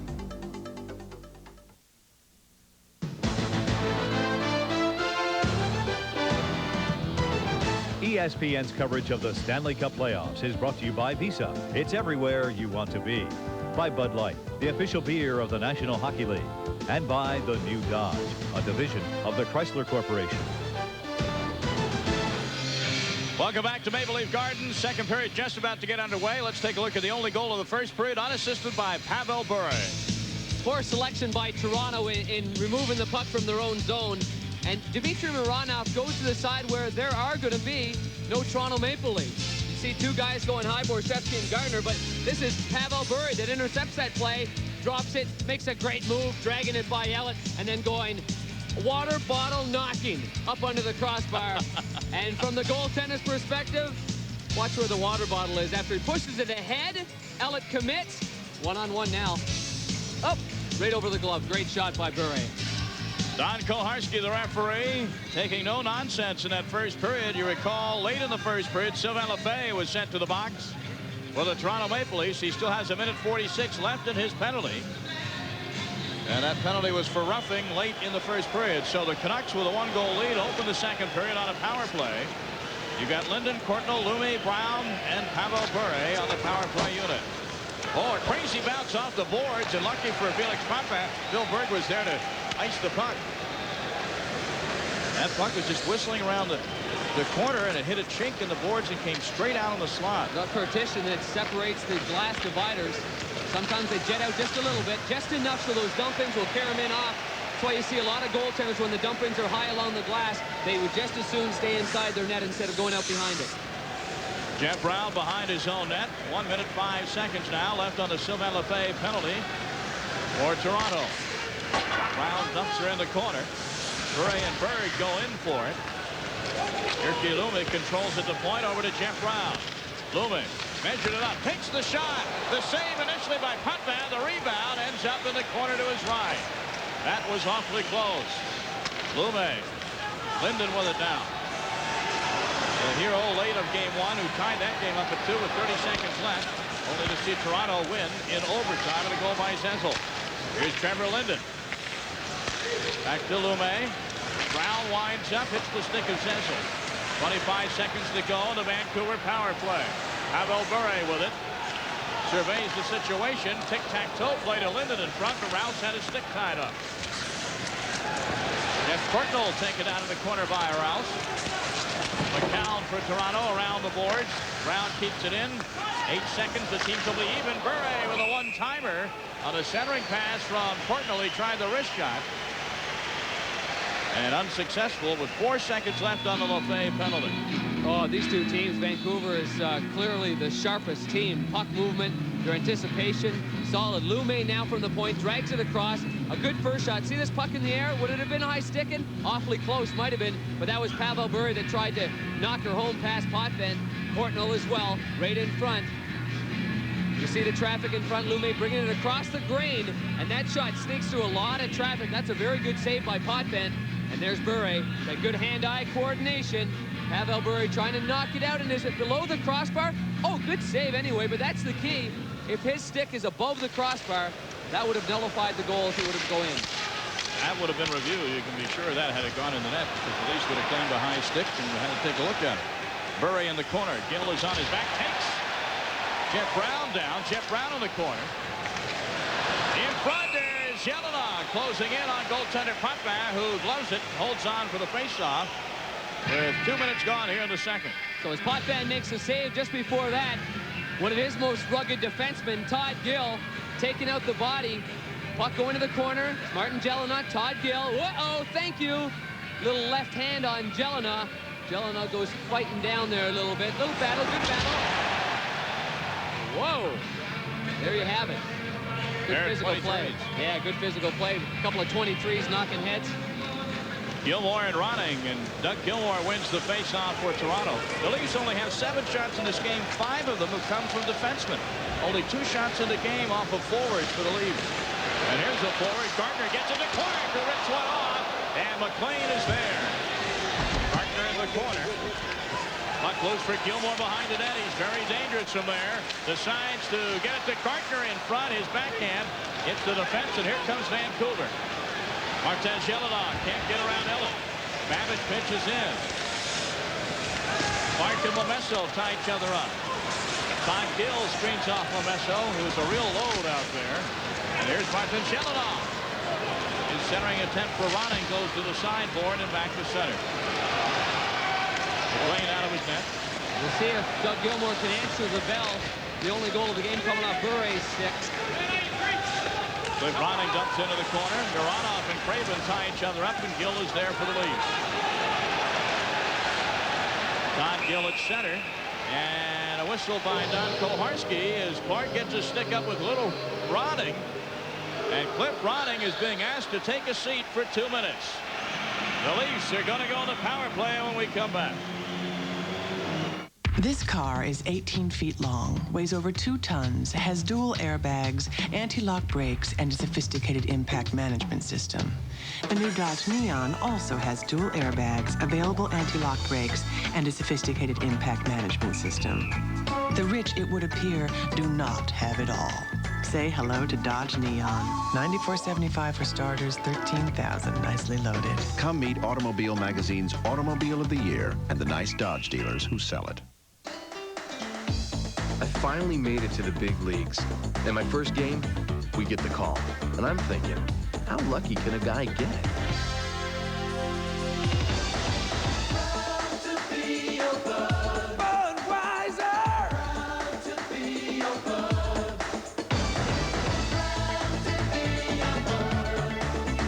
Beechwood aged for that fresh, distinctive taste. Crisp, clean, classic.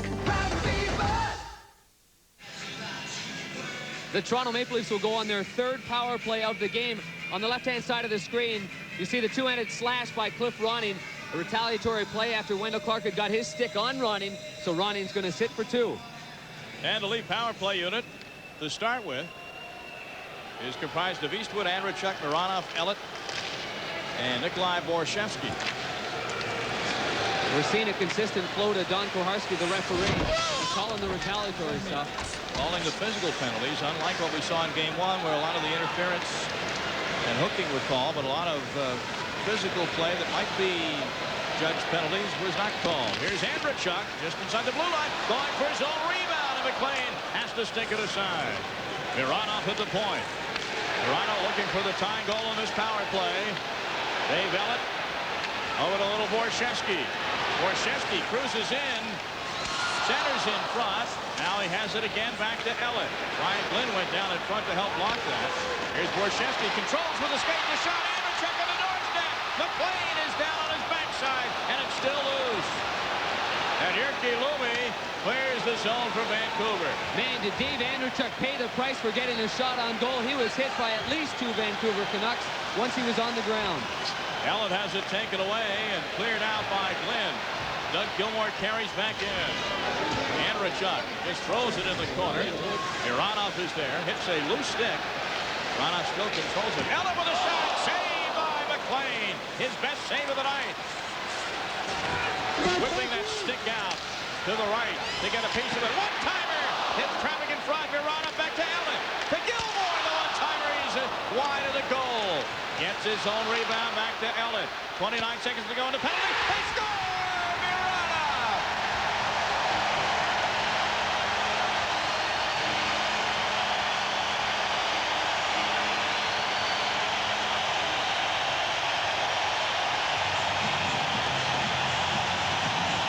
Well, the Toronto Maple Leafs had terrible puck movement in the first period, but boy, was this marvelous to watch. The one-timer, Ellett to Mironov. Makes no mistake with Andreychuk and Clark in front of the net. He goes midway through to the far side. Watch the glove side. Beats Kirk McLean to the far side.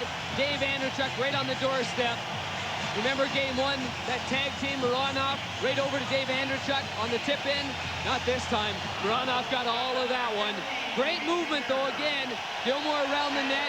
Plenty of movement from side to side, and the two-point men, Dave Ellett and Dmitry Mironov, making the key play. So a power play goal at 4 minutes 38 seconds in the second period has evened the score at 1. I don't know what was said in between periods after they had 2 horrendous power plays against Pat Quinn and the Vancouver Canucks. Things clearly picked up. So with Cliff Ronning in the box for slashing, the Leafs capitalized on the power play. The official on that, Dmitry Mironov, his 5th of the playoffs from Ellett and Gilmour on the power play at 4:38. And we're tied at 2. Shots on goal, which had been 17-8 just a couple of minutes ago, are now 17-15. So that power play, the Leafs got plenty of shots away on McLean, and it finally paid off. Play on behind the net. Gino Ojic tried to center it up for Pavel Bure, who fell down trying to one-time that thing. And here comes Krushelnyski. Krushelnyski tries to center for the trailing Vanderbilt, is taken down by Ojic. Penalty coming up on Gino Ojic. Holding the call. Oh, boy. And he goes after Vanderbilt with Koharski having his back turned. Oh, boy. Hitting the guy with 2 black eyes. No mercy out there in playoff hockey. None. That wasn't a holding. That was a mugging. Ojic got caught, and it was Vanderbilt because it was so close to the crease as well. It's even more magnified in that sense.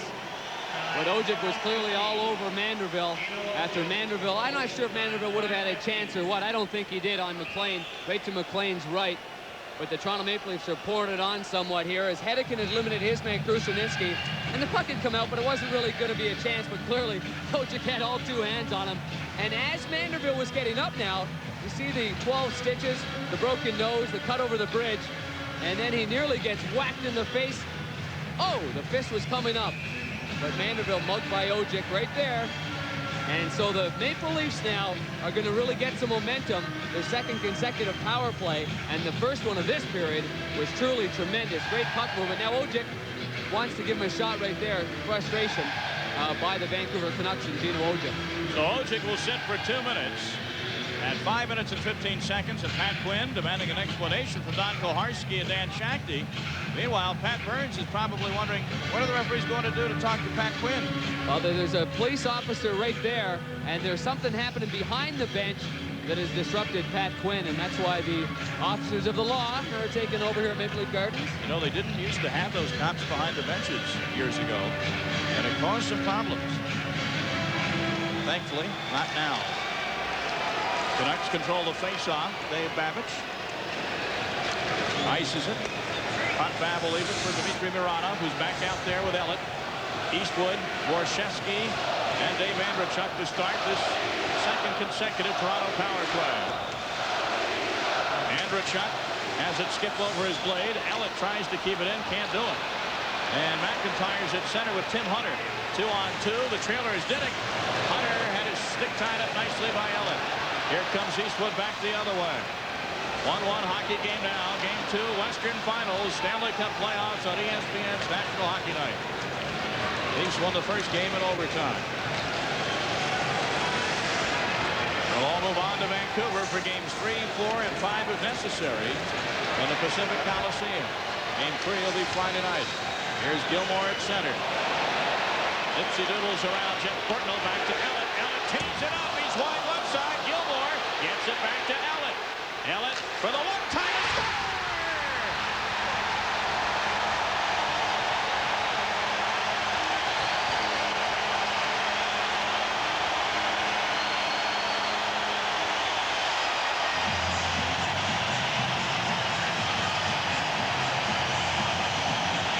He's done it again, Dmitry Mironov.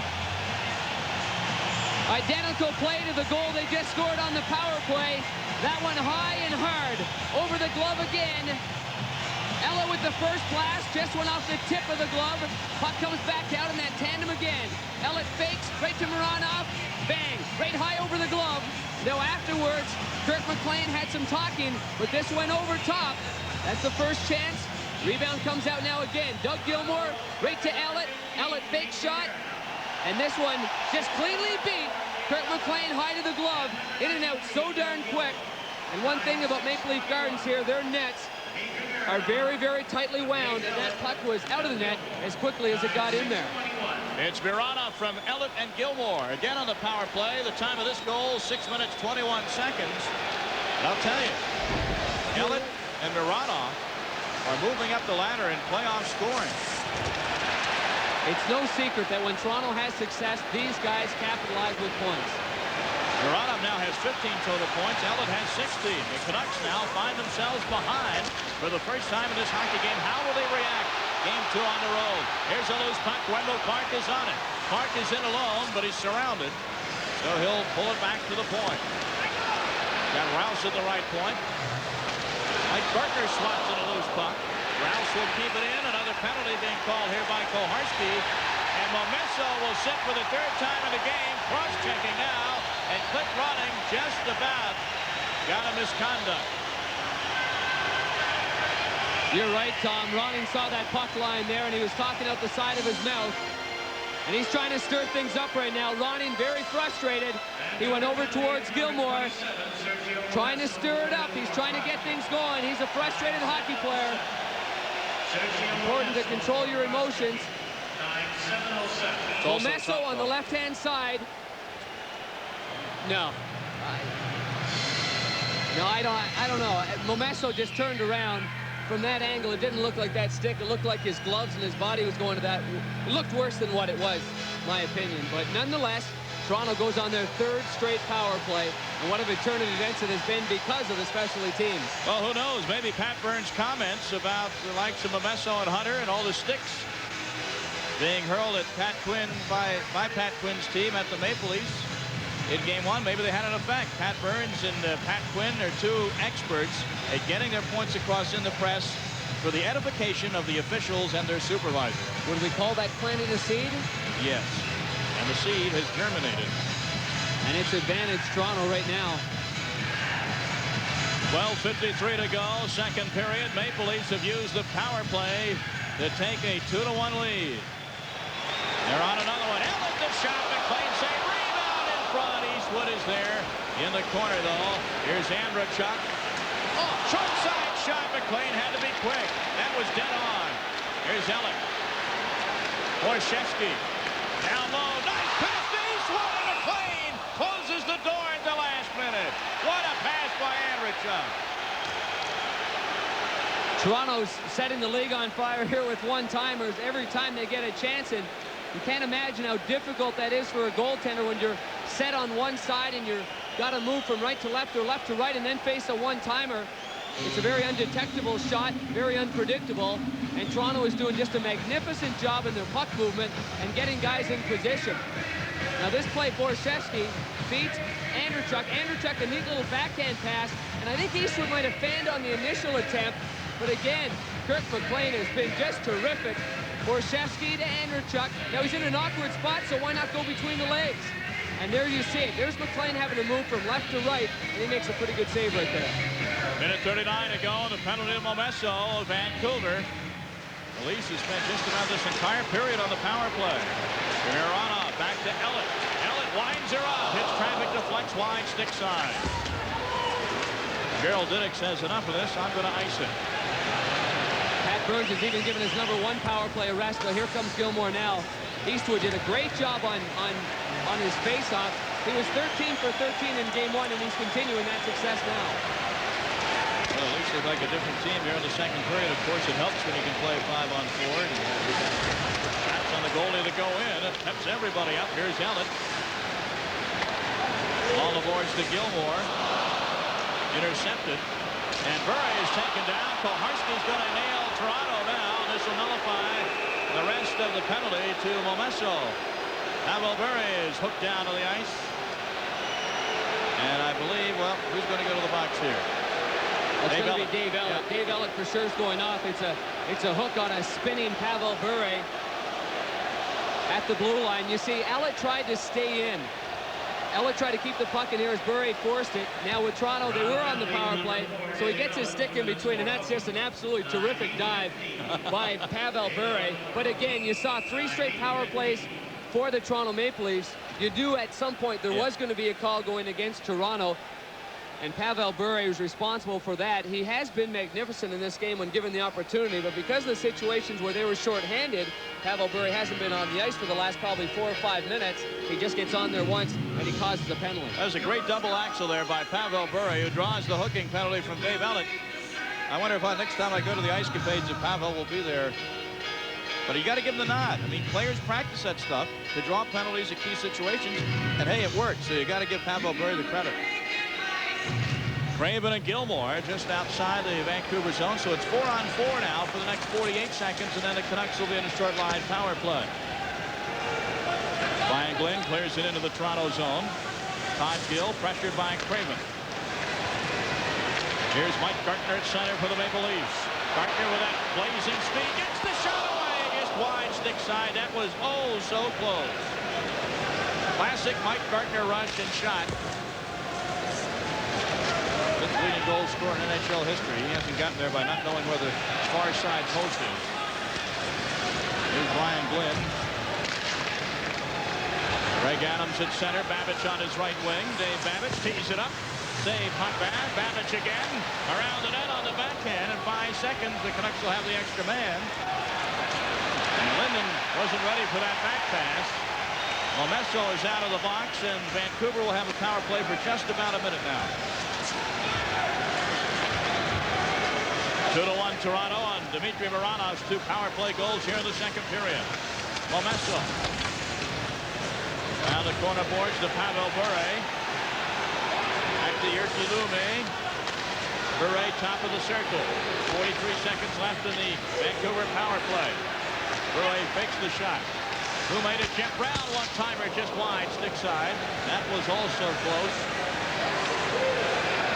Bure moves in top circle, down low, in front. They pound away, and no goal has been signaled yet by Don Koharski. The Canucks think it's over the line, but Koharski says no. Oh boy, Linden just gave the goal judge a swat with his stick on the glass. You remember in game 1, there was a controversial play that may or may not have been in, but it did look like it was across the goal line under the big mid of Potvin. Now we're going to see what happens on this one. Again, underneath Potvin. On a wraparound attempt now, Momesso with the wraparound, but it's not the initial shot that you look for. It's that play right there. The follow-through by Momesso. Now, where is the puck? We can't see it from that angle, No. obviously. Tough one to see with all the equipment, all the bodies right there. Keep an eye on the goal line. And you see the pad. Now, Peter Zezel's stick's going to come in here, and he's going to put his stick down. Also, yeah. Remember when Koharski blows the whistle. That's a key, too. But thing is, it's inconclusive there. Yeah. Inconclusive means that you go by the referee's decision, and the initial decision by Don Koharski and the goal judge was that it was no goal. So that replay shows that's inconclusive. It's no goal. Face off to the left of Potvin. And 25 seconds still left on the penalty to Dave Ellett for hooking. Momesso goes over and tells his coach, Pat Quinn, what the deal is from referee Koharski. And you can be sure it will not meet with agreement by the Canucks. Players milling around now and getting set for the face-off. Interesting to see how Vancouver keeps a check on their emotions. 3 straight power plays for Toronto, a change in score, momentum going Toronto's way, and now a goal that they thought might have been in. Peter Zezel, Trevor Linden. Linden controls this one. The shot, score! Jeff Brown on the one-timer.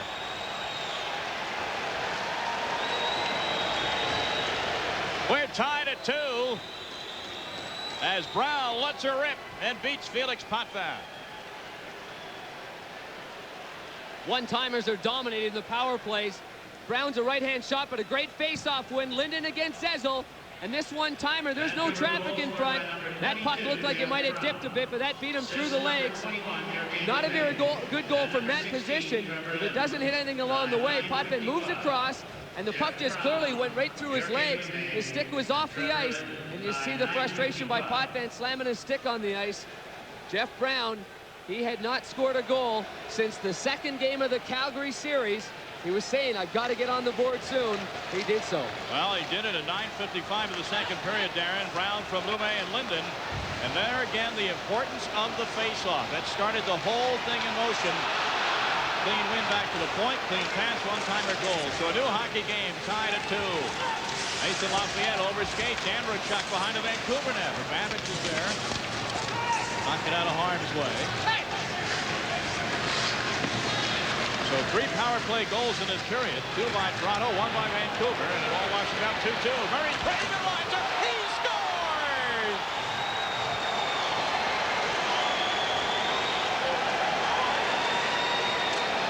Craven just walked in, and Pat Burns has to be wondering what happened to my defense.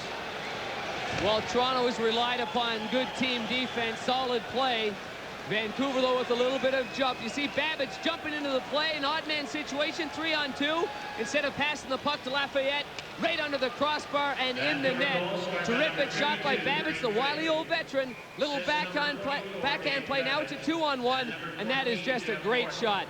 And you know, Potvin's out on top of his crease. We often harp on the fact he stays deep. He's out far, but Murray Craven just let that one rip.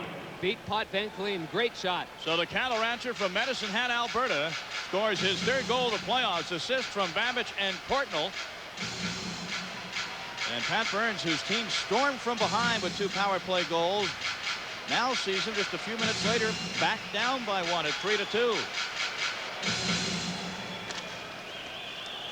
And the crowd is very, very quiet here at Maple Leaf Gardens, and you can be sure on the Pacific coast of Canada, their hearts are rising. A long way to go in this one, though. Just this side of midway through game number 2. Brett Hedican keeps it in the Toronto zone. Tim Hunter's out there along with McIntyre and Adams. And the goal scorer, a moment ago, Jeff Brown, goes back to touch up. Icing on the Toronto Maple Leafs. 9 minutes to go in the second. 3-2 Vancouver.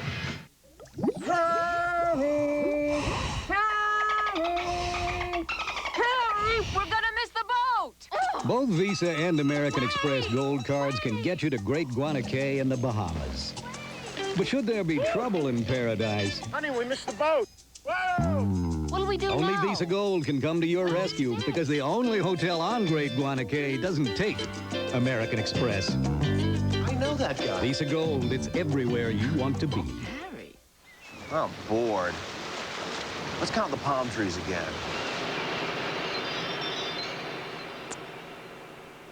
Why are you looking at me like that, Iggy? You okay? Cut it out. You're weirding me, man. Stop looking at me like that, would ya? You're creeping me out. Cut that out, man. For the great taste that won't fill you up and never let you down, make it a Bud Light. Iggy, you're gonna twist my head off. Iggy. Our Visa storyline tonight. Dmitry Mironov, 2 power play goals for the Maple Leafs in a minute 43 of the second period. Pavel Bure in the first period had his 10th playoff goal that leads the NHL in goals scored, and Murray Craven scored a goal which gave Vancouver 2 of them within 36 seconds to retake the lead. There's the pass from Babbage to Craven. And that is our Visa storyline here in Game 2 of the Western Finals. Murray Craven been around this league a while. Played in Philadelphia, several years in Hartford, and now in Vancouver. And happy to be in Vancouver. He got a cabin in Whitefish, Montana. He loves to go to when the season's over. And a guy who raises cattle can't be all bad. Scrum to the right of Felix Potvin. Gill and Krushelnyski, Adams and McIntyre. Koharski is famous for letting them play their way out of these situations until it's hopeless. It's still loose. Adams got some sort of backhander in there, but it was turned aside. McIntyre still behind the Toronto net. Turns, fires, hits traffic. The stick of Krushelnyski goes into the corner. Krushelnyski digs it loose for the Leafs over to Todd Gill. Tim Hunter fans on it. Baumgartner is out there now. Hunter takes a hard hit after the shot in by Krushelnyski, and here comes Vanderbilt. Gill at center, he'll dump in. Dave Babbage behind his net. Doug Gilmour at center. Dumps into the corner. McLean with Clark bearing down on him. Shellenau avoids the check from Gilmour up to Cliff Ronning. Ronning dumps in. Canucks will get some new bodies out there. Mironov. Clark to Gilmour at center. Off his stick. Shellenau dumps in. Ellett there. Mironov up to Clark. The Leaf captain, so huge in that San Jose series. Puck clears the zone as Mironov and Ellett weren't ready to receive the pass. Vancouver skating with so much more confidence than they were just a few minutes ago. 2 goals in 36 seconds will help them in that regard. Rolling one in on McLean, but Brown is there first. Loose at center for Greg Adams. Cross ice to Pavel Bure. Winds up. Hits the stick of McCown. Linden in the corner to Bure. Pavel Bure. Shoots one into the breadbasket of Lefay, and he clears it. Icing will be the call on Toronto as Brian Glynn touches up. 6:28 to go. Second period. A good one tonight in Game 2. Canucks lead it 3-2. I think I climb because I'm afraid of heights. Yes, it's crazy. There's nothing better than being able to conquer that fear. That's why I work out at Valleys, so I can do more on the rocks.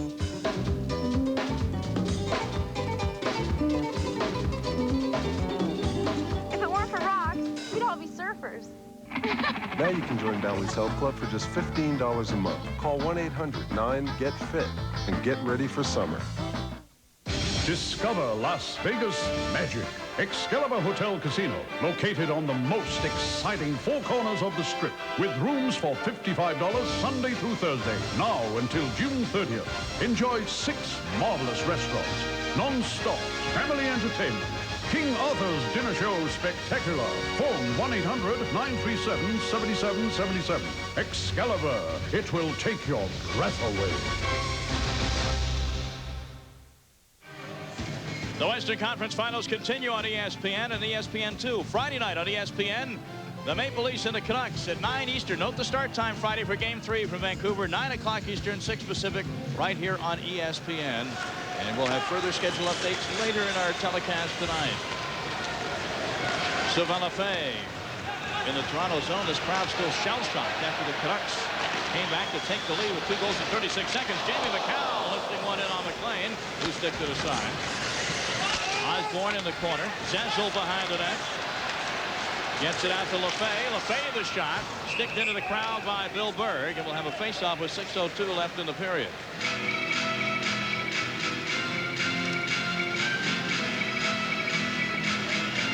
Peter Zezel, obviously a hero in Game 1 with 2 goals and made Pat Burns an awfully happy camper behind the bench. I mean, the main job is to win faceoffs, play well in your own zone. And as Pat Burns said about Zezel, anytime that line can score goals, it is gravy on the potatoes, is how Pat Burns worded that. And Zezel did that. And Osborne, Zezel, and Bill Berg all hail from the Toronto area originally. In fact, 2 of them played for the junior hockey club. Berg and Zezel both played for the Toronto Marlboros. Osborne played for the Niagara Falls Flyers. Flyers? Oh, I love that team. Face off back at the point. Todd Gill keeps it in. Over to Ellett. Ellett fakes the shot. Now lets it go. Andrechuk failed to tip it in. Dave Andrechuk is great at just stationing himself in the crease and using those long arms. Couldn't get it done that time. Crowd wanted a penalty on Vancouver for knocking Borshevsky down. Didn't get it. Loose puck at center. Who's going to come up with it? Murray Craven almost did. Jeff Portal almost did. Back the other way is Borshevsky. To Eastwood at center to Ellett. Andrechuk on left wing. Eastwood is joining the fray down the slot. Andrechuk couldn't get it to him. Back to Gill at the right point. Gill's shot. McLean save. Rebound. Eastwood couldn't get a stick on it. And Gerald Diddick will carry to center. Jeff Putnell, he's 1-on-3. Taken away by Mironov to Gilmore. 5 minutes to go, second period. Gilmore back checking with Jeff Putnell, takes it away and out to center. Brown did a nice job of keeping Gilmore to the outside on the perimeter. Gilmore has not had many chances to move inside in the key areas, keeping him on the outside real well. Anakin, off the boards to center. Onyx keeps it moving. Mironov can't clear now. Finally comes to center. Jelena takes a hard hit from Clark. Clark ends up on the ice. Momesso and Jelena. Jelena taken down by Rouse nicely, and it's Gilmore the other way. Mironov pokes it into the Vancouver zone. Clark back to Gilmore. To Clark. He's got Gardner in front. In front, McLean sweeps it out of the crease, and it's Jelena back the other way. Sergio Momesso.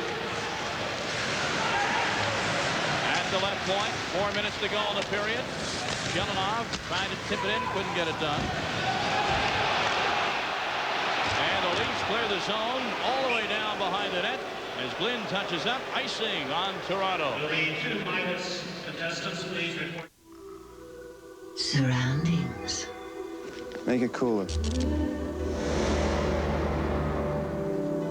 View. Cooler. When cold filtered isn't cool enough. Draft beer. Cooler. Ice draft. It's ice brewed below freezing, then cold filtered. Companion. Try harder. For a smoother, better draft, taste the future. Ice draft. Only from Budweiser. The thinking behind Dodge Neon's cab-forward body design is simple. Move some things around. Pull the wheels farther apart, push the windshield forward, and voila. Machinery gets less room, and people get more room. Hey, this calls for a little traveling music. $94.75 for starters, $13,000 nicely loaded. Say hello to Dodge Neon. Come meet Automobile Magazine's Automobile of the Year and the nice Dodge dealers who sell it. If you remember in Game 1, this tag team was set up for a goal. Dave Ella with the shot, Andrechuk with the tip, and uh-oh, no tip in right there. Just missed on it, just by a fraction of an inch below the heel of his tape. And so Ellett to Andrechuk. fails to tie this game up at 3. 3:50 to go in the second period with Darren Pang. I'm Tom Mees. National Hockey Night tonight live from Toronto. Game 2 of the Western Finals, and Zezel's down after the faceoff. Peter Zezel went right down. The way those sticks go flailing back and forth, vying for possession, it's amazing that more competitors don't get hurt on the faceoff drop. If anyone has ever dropped a puck as a linesman, that is a scary job in itself, the way the sticks are there. But Zezel gets down low. He's going to go up against Linden, and you're right. The sticks get up awfully quick, and there you see it. Oh, boy. Linden's stick comes up. It's underneath the stick of Zezel, and usually the strength of Zezel's stick would keep Linden's down. But Zezel lost. Oh, no. You see, Linden's is on top. Linden's on top, so he just carries it full force. And, I mean, really, I guess Koharski didn't see that. But that's a high sticking on Linden and a break for the Vancouver Canucks. And trainer there. Doesn't matter where they happen. No. It's still a high stick. Trainer looking to see if there was any blood under Zezel's helmet, but no call was made, so it's immaterial right now. Here's Eastwood at center. Into the Vancouver zone. Jyrki Lume and Eastwood go to the boards. Greg Adams for the Canucks to lead this game 3-2. Trying to tie up the series at 1. Back to Pavel Bure. Cruises it, takes the shot. Save, Potvin. Rebound is swept wide by Greg Adams. McCown and Adams. Bure behind the net. Pokes it along. Adams still with McCown on his back. Plays it with his skates. Lume gets it to Pavel Bure. Cruising in is Brian Glenn. Glenn is tied up nicely, though, by Eastwood. Trevor Linden delivered a hard hit to Bill Bird. Bure is hooked by Osborne at the blue line, and a whistle by the linesman as Osborne and Pavel Bure were getting their sticks up. Koharski had a lot to look at there. He had McCown and Linden behind the net, and up at the blue line there was also some action. Oh boy, Potvin, he got beat once by Pavel Bure over the glove. On this situation, Bure lets it rip. He's got some time now. He's going to walk in a little bit. Look at Potvin with traffic, decides that time, let's stay up a little bit. Maybe he's noticing something there. Maybe he's noticing that the Vancouver Canucks are going higher more than they're going low. But Pavel Bure has played almost 12 minutes in this game. 5 shots. That's what he had the entire first game, 5 shots. We're almost near the end of 2 periods, and he's got that already. Bure looks up at the scoreboard and sees a 3-2 Vancouver lead. He seems a bit disgusted. It's because he feels maybe he could have made it 4-2. He had a lot of time there to move in. Yeah. First glance, he was going to shoot right away. Then he saw, well, heck, there's nobody in front of me. Move in a little bit more. Credit Potvin for anticipating that play and staying up on his feet. So Krushelnyski and McIntyre on the faceoff. Comes to the boards where Gill and Hunter go right at it. They're not interested in the puck. They got their gloves in each other's faces. Baumgartner also there. And a whistle by Don Koharski. Let's take a look at the Budweiser Stanley Cup summary.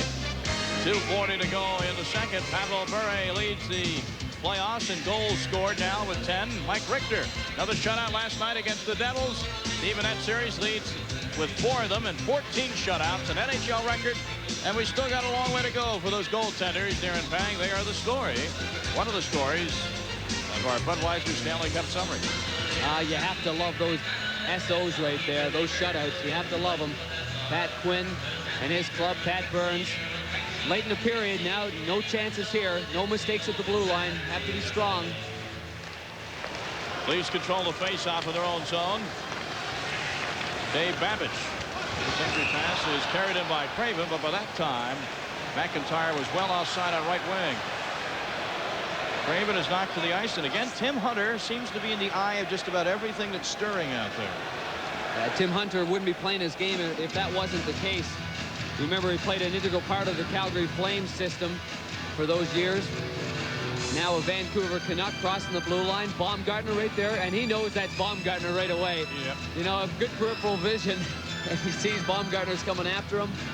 As the whistle went, Hunter got his stick up. Face-off just outside the leave zone. Todd Gill, outed by McIntyre. Diddick goes back deep in his own zone. Baumgartner couldn't control it at first. Now he and Hunter in the corner. Baumgartner tries to center to Andrechuk. And it's back to Todd Gill. 2:10 to go in the second period.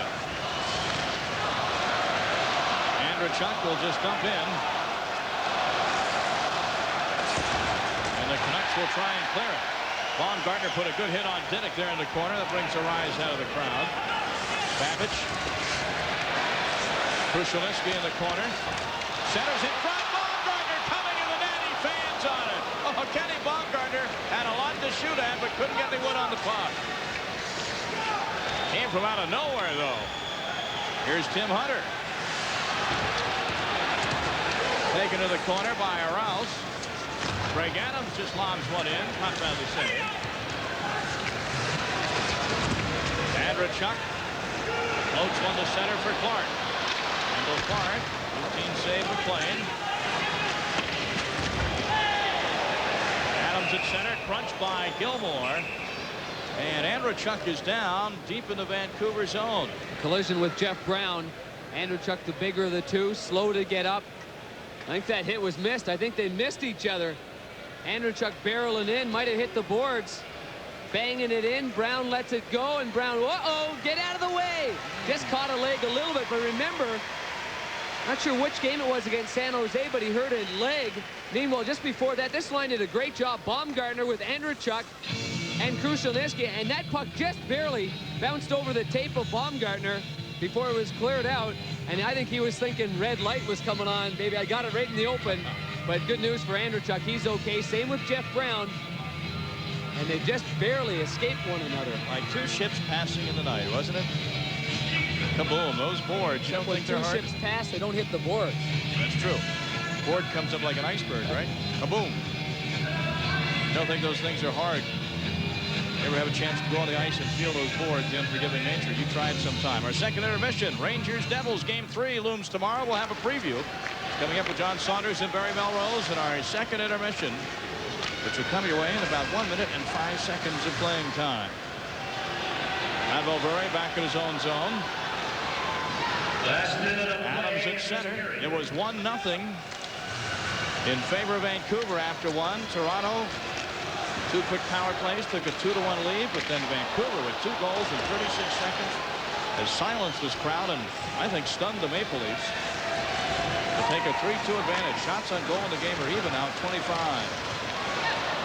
Pavel Bure at center. Bure with Adams and Lumen. Lets him go in deep, and he follows. Bure centers to Adams, who couldn't control it. Under 30 seconds to play in the period, and Koharski is saying, I believe, that the puck was played with a high stick. Yeah, it was Bure's own high stick, and it came down, and Koharski made a good call. Far left of Felix Potvin, but again, you see the great speed of Pavel Bure. Pavel Bure's 12-game playoff point streak is now a club record for the Vancouver Canucks. Pat Quinn was once upon a time a Toronto Maple Leaf. He played for a lot of teams, and no matter who he played against, he didn't like him very much. Well, I think you got to find a way to hate the guy you're playing. You try to conjure that up. I know some athletes don't pay any attention to that. They're concerned about their game, but I, as an athlete, wanted to hate the guy I was playing. It just made me feel better. Well, how do you answer that? Do you hope he's in a good mood or not, if that made him feel better? Darren, you play. What do you have to say? Well, we're in the Final Four. There's a hatred on the ice. I think you should hate your opponent on the ice. It's a different story when you leave the ice. It's not a personal thing. It's not one-on-one. You often see these guys, even in playoffs, meet afterwards for dinner of a hockey game. You can't break good friendship, but you're on the ice right now. The ice surface is the same, and the puck is the same for both clubs. Puck at center. Babbitt shoots it deep into the Toronto zone. Under 20 seconds to go in the period. Krushelnyski. Heck, I'm just a goalie. I never hate anybody when you're a goalie. Oh, no. You love the whole world when you put that mask on. Until they come in your crease. 3 seconds to go in the period. And that'll do it. And the fans rather quiet as Murray Craven and his Vancouver Canucks skate into the locker room with a 1-goal lead as we get set for the third period. 2 periods gone in game 2. No wonder Jeff Brown is smiling. His team leads it 3-2. Let's go to John Saunders and Barry Melrose. All right, Tom and Darren, thanks a lot. And the Vancouver Canucks, you really have to give them some credit because they had every reason during that second period to come out of this period down by a goal instead of up by a goal. I thought they showed a lot of composure, especially after Toronto scored that second power play goal. They came out and got another penalty right away. Could have been 3-1, game done, but they showed a lot of composure, killed that off, came down, scored on a good play, and then Craven got the last goal. So Vancouver showed a lot of good traits that period. You mentioned the Toronto power play, and it looked absolutely terrific. It has been throughout the playoffs. Explain why. Why is because it's simple, it's hard to defend, it's hard work, it's finishing checks, it's winning battles, and those things are hard to defend against in the playoffs. It goes back to the D, shot, one pass, shot. They got 3 men in front of the net hounding the puck, creating loose pucks, getting them back to the D. The Vancouver forwards come down to protect the front of the net, get the loose puck back to the points, and before they can get out there and block it, it's another good shot. And that's why it's very hard to defend against, and it's simple. Not a lot of areas for breakdowns. Yeah, as you mentioned, the key to a good power play is having good point man. A lot of teams like to use forwards back there. The Leafs, though, go with the guys who play back there all game long. And as you can see, they've been successful in 9 wins, 32 points coming out of the defensemen. In 5 losses, just 9. 6 power play or goals and 20 assists. And tonight they have 2 goals and 2 assists. For the Leafs, they're only 2 goals. They trail it, however, 3-2. When we come back, more on the New Jersey Devils and New York Rangers series. Stick around.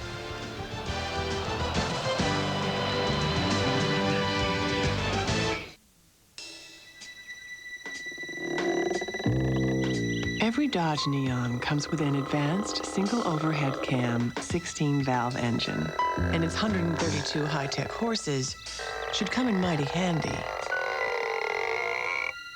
when you're trying to coax your car onto a freeway. $94.75 for starters, $13,000 nicely loaded. Say hello to Dodge Neon. Come meet Automobile Magazine's Automobile of the Year and the nice Dodge dealers who sell it. There's no place on earth that I'd rather be than out in the open where it's all plain to see. If it's gonna get done, it's up to you and to me, and there's no place that I'd rather be. Come on along. Head for the mountains of Bush Beer. Head for the mountains. It's cold and it's smooth, and it's waiting for you. Come on, head for the mountains of Bush Beer. If you're gonna do something different, you better do it better. Take this incredible camcorder, the Sharp View Cam. The viewfinder, gone. Replaced with this LCD view screen. So it sits in your hand, not stuck to your face. I can shoot up, down, even myself. And watch this, instant playback. Come on, Daddy. ViewCam, only from Sharp. Now score big. Get up to a $200 rebate when you buy a Sharp ViewCam. Hurry, call 1-800-B-SHARP and see it at your dealer today. Lucky chicken. 21-piece Lucky Bucket. Oh, forward. Even the best gasolines leave deposits in your fuel system, causing all kinds of problems. Lucky chicken. Lucky Bucket 21-piece. Oh, forward. But now there's new Slick 50 fuel system formula. 10 times more powerful than the leading gas treatment, it cleans your entire fuel system, restoring power and performance. Get new Slick 50 fuel system formula. Oh, forward. Yeah.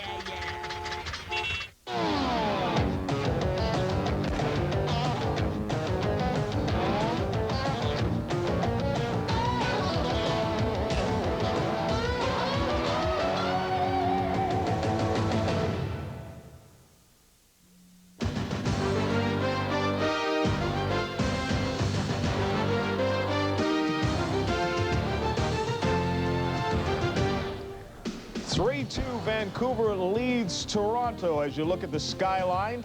Sky Dome in sight, where the Toronto Blue Jays right now have a 5-0 lead over the Detroit Tigers for baseball fans who are tuning in. John Saunders along with Barry Melrose. We'll have more on the game in just a moment, but let's look back to the other series, which is now tied at 1 game apiece between the Devils and the Rangers. Al Morganti has more on the Devils trying to regroup after that loss. Even here at the New Jersey Devils training site, the legend of 1940 haunts the New York Rangers.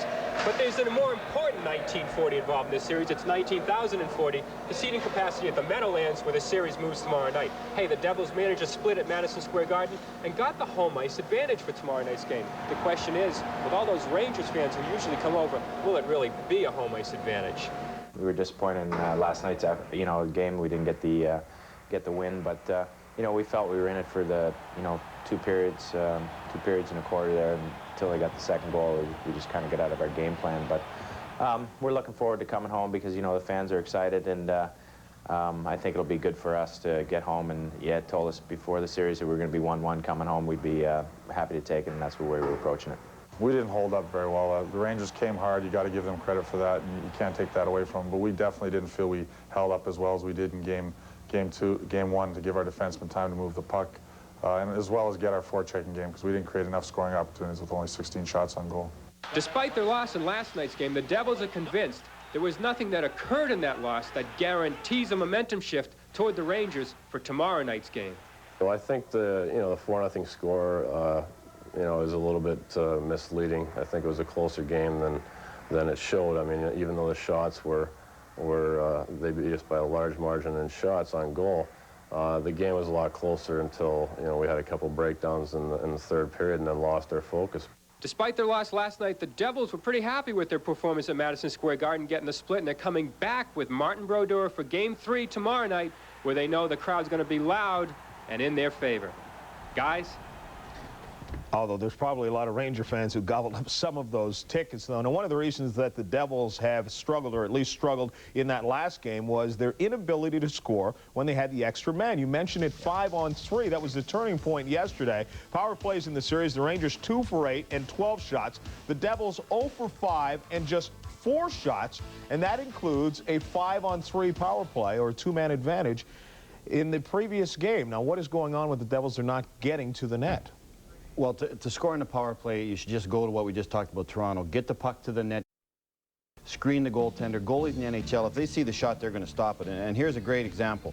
You got 2 extra men here. The Devils have 2 extra men. It's a 5-on-3. You got a man in front, but watch. Richter sees that shot all the way. That guy's one of the best goalies in the NHL. If he sees the puck, he's going to stop it. The Devils got to get back to basics, put men in front of the net. Graves is in front of the net all night long with the Rangers. They've got to do the same thing. Screen Richter, hunt those loose pucks, get it back. They got good shooters on defense. Get the puck in that crease area and win some battles. You said it last night. Give Mike Richter a lot of credit for staying sharp when he had to face so few number of shots, just 16 shots. What was the reason why the Devils couldn't get them on that? There were a couple things. The Devils weren't shooting the puck. They weren't looking to shoot the puck. They were looking to make one extra pass. They were looking to make pretty plays all the time.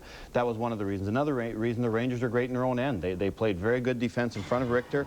They've got men back all the time. They didn't give up a lot of outnumbered chances. Right here, this is a great play right here. Watch, the puck's there. This is textbook defense. This is right out Eddie Shore's time. The puck's just laying there. Ranger comes back and gets it. That's exactly what you do as a defenseman. You don't play the puck. And again here, McLean hesitates, finally throws the net, which he should.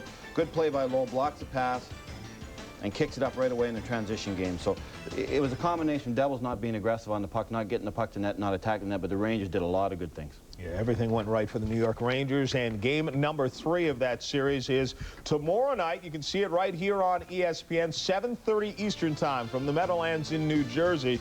One of these teams will have one leg up on the other after tomorrow night. You'll see it all here on ESPN. Back with more in a moment. Play.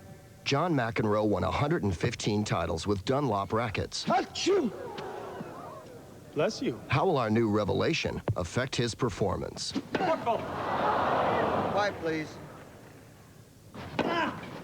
The Revelation's unique construction flexes to help you place the ball more accurately, offering every player Ball was good.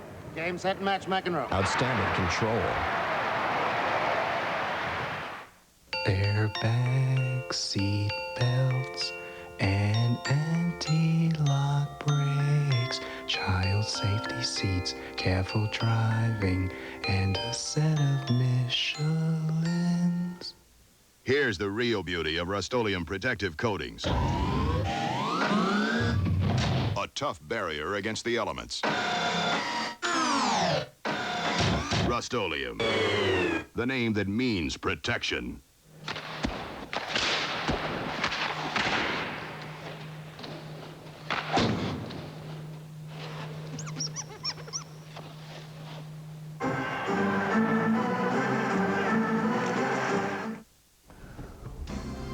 The doubleheader continues at 10:30 Eastern Time, but we switch from the ice to the diamond as the Royals face the Mariners. That one coming up following hockey.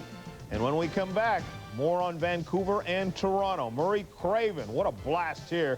His Potvin gets caught over his shoulder.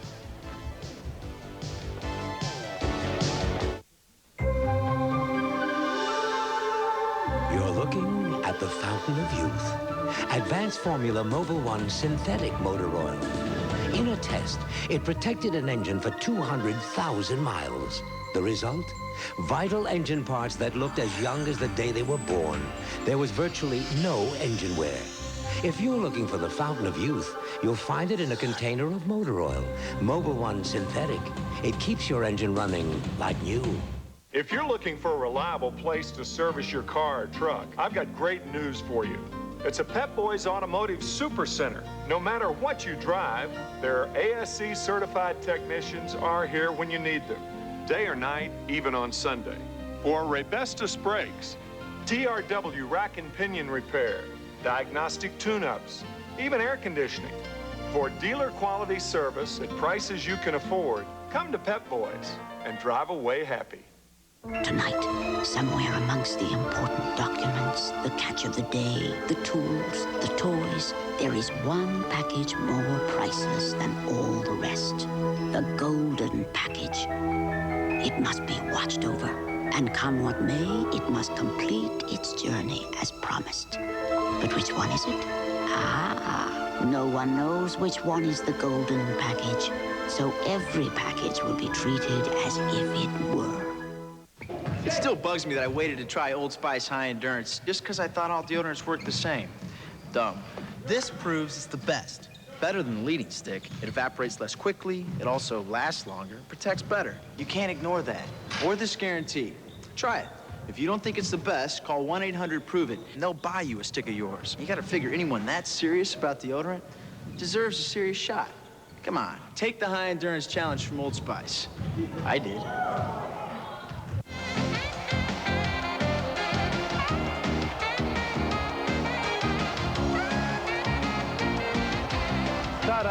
Da-da-da, Sports Center now at new times, 6:30 and 11 p.m. weekdays. Welcome back, John Saunders and Barry Melrose. 3-2, Vancouver 20 minutes away from stealing one away from Toronto. What do you look for in the third period? I look for Vancouver to really stay away from penalties, and I wonder if they're going to protect the lead, only send one man in, or will they continue to attack like they did in the second period? That'll be interesting. What about the Maple Leafs? Any adjustments they need to make? I think they got to attack a little bit more. They sat back a little bit that period. They've got to really start shooting, going to the net, finishing checks, forechecking a little bit harder. So it'll be interesting what both teams do. Yeah, they got the 2-1 lead and looked like they thought perhaps they could slide another 2-1 victory in all the way 60 minutes. Stay around. There's more to come. The third period is straight ahead. The Vancouver Canucks leading this one right now 3-2. The third period is straight ahead.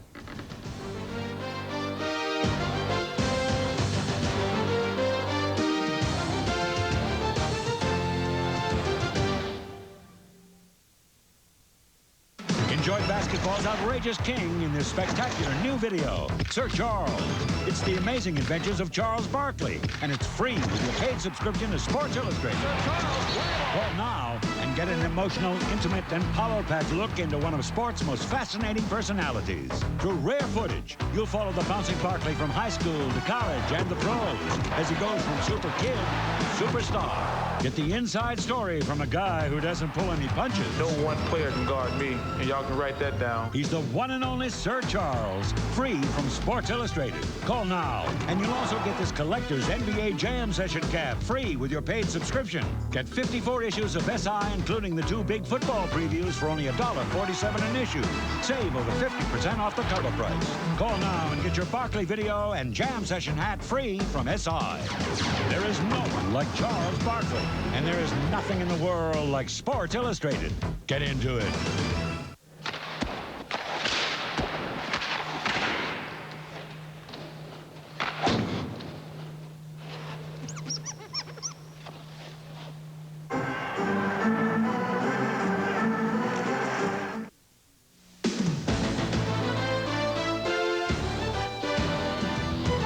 ESPN's coverage of the Stanley Cup playoffs is brought to you by your local Yamaha dealer, who invites you to see their exciting line of motorcycles, ATVs, and snowmobiles.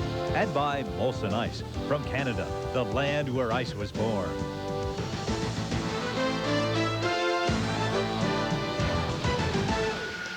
And welcome back to Toronto. Third period lies ahead. Tom Mees with Darren Pang. And Darren, early in that second period, the Maple Leafs took advantage of the man advantage and took the lead. Well, finally this power play gets going, and Mironov had 2 goals that period. Dave Ellett with the long blast and the 2-point man. They have been critical. Ellett takes the shot right on the tape of the right-handed Mironov. And that beat McLean high to the glove side, in and out of the net real quick. But that makes it 2-1 Leafs. Now, key face-off here, Linden against Zezel. Linden easily wins this one. Wraps around, puts it back to the point. Lume right to the one-timer. This one hits the stick of the Toronto Maple Leaf right through the legs of Felix Potvin. And that makes it a 2-2 hockey game. Then, just moments later, Craven with the puck. 2 wily old veterans carrying it up the ice. Dave Babbage to the right side. You see Andreychuk gets caught. Now it's a 3-on-2. Mironov moves in. Craven, wow, right over top of the glove. Great shot by Murray Craven, and what I am now calling a water bottle knocker.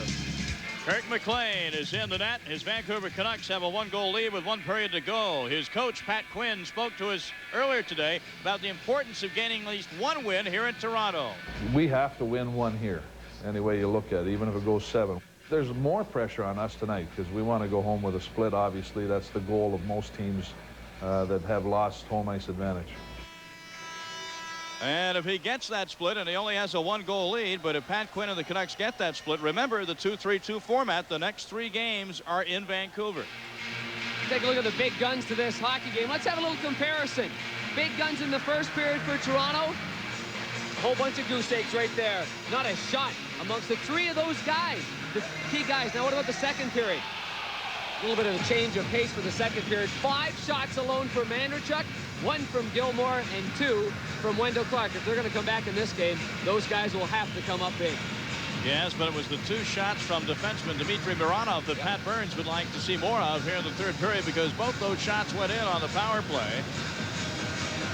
And I'm sure that Pat Burns and the Maple Leafs fired up to start this third period. There's Dmitry Mironov. He and Dave Ellett quarterback that power play.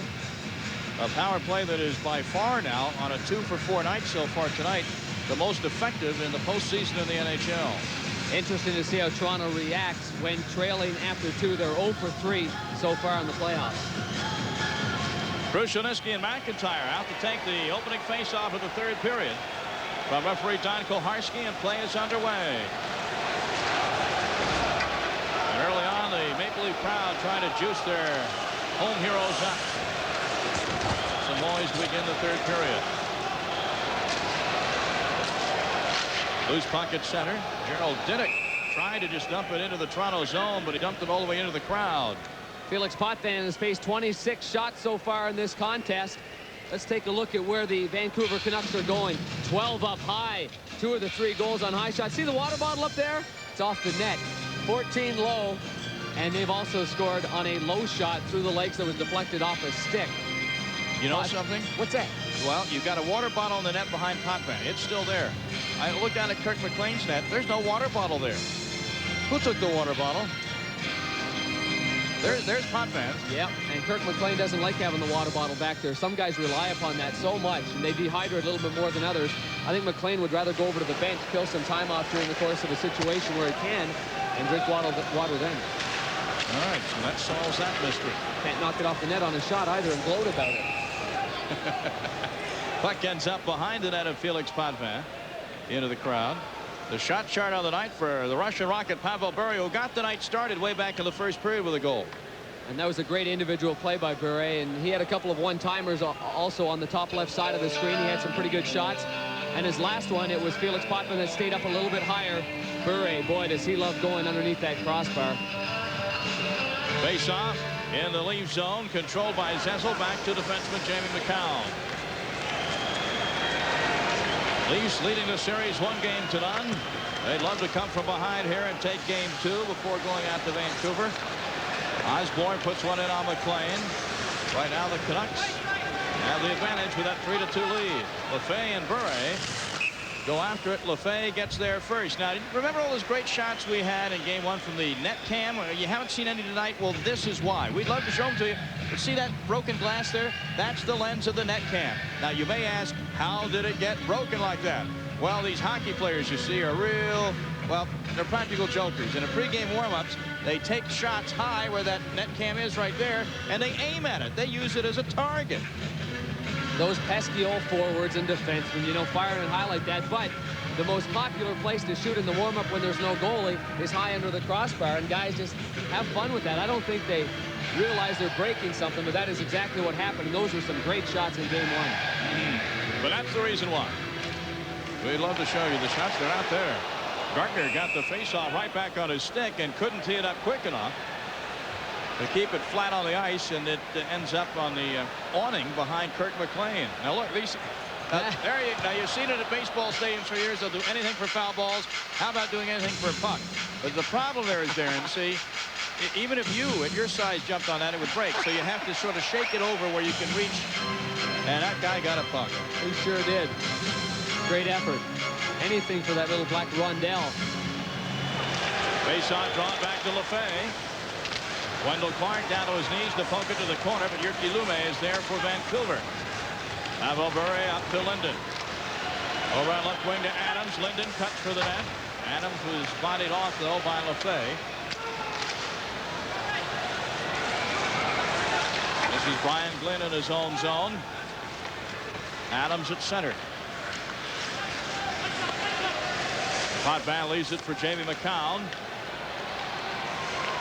And here's Gardner at right wing. Fakes the shot. Ryan Glynn gets there before his goaltender. Jim Courtnall is there for Vancouver, up to Nathan Lafayette. Off his skate, Todd Gill. 3-2 Vancouver. Third period just underway tonight from Maple Leaf Gardens in Toronto. Game 3 of the series Friday night on ESPN, 9 o'clock Eastern, 6 Pacific time. Todd Gill behind his own net. Up to Andrechuk. Dave Andrechuk. A lot of shots in that second period, as Darren has chronicled for you already. He's been very active. Murray Craven pulls up, gets a quick one away. A puck, rebound goes through the crease, and not getting there in time was Courtnall. Van Engle shot taken by Cliff Ronning. Back to the point. Knocked out by Borshevsky. Loose in the corner, Ronning and Ellett. Ronning got it off by Ellett. And the crowd gets into it. But Ronning gets into it with a shot. Left pad save. Potvin. Martintella on the corner. Andrechuk ties him up with those long arms. Comes out loose to Ronning, though. Ronning's cross-ice pass intercepted by Vanderbilt. Bouncer in on McLean. Krushelnyski one-arms it behind the net. Kept in by Dmitry Mironov. Krushelnyski taken out of the play by Hennigan. Mironov can't keep this one in. Bob Rouse tees her up. Round the boards to Krushelnyski. He tries to pass it off the backboard, but Momesso is there. And Jeff Brown clears it for Vancouver. No icing here. Leafs will get a line change. Puck at center. Rouse comes in.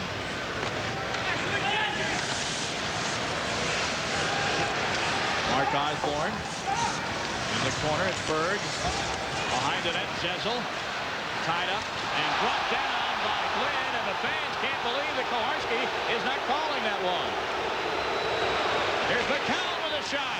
Berg is screening in front. McLean back to his skates. And a penalty here coming up on the Vancouver Canucks. Holding will be the call. Back in a moment.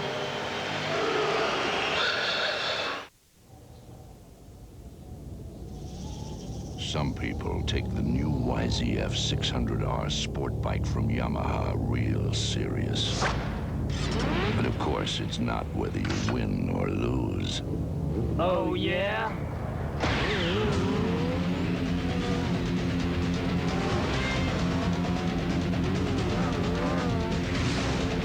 YZF 600R. It's one serious ride.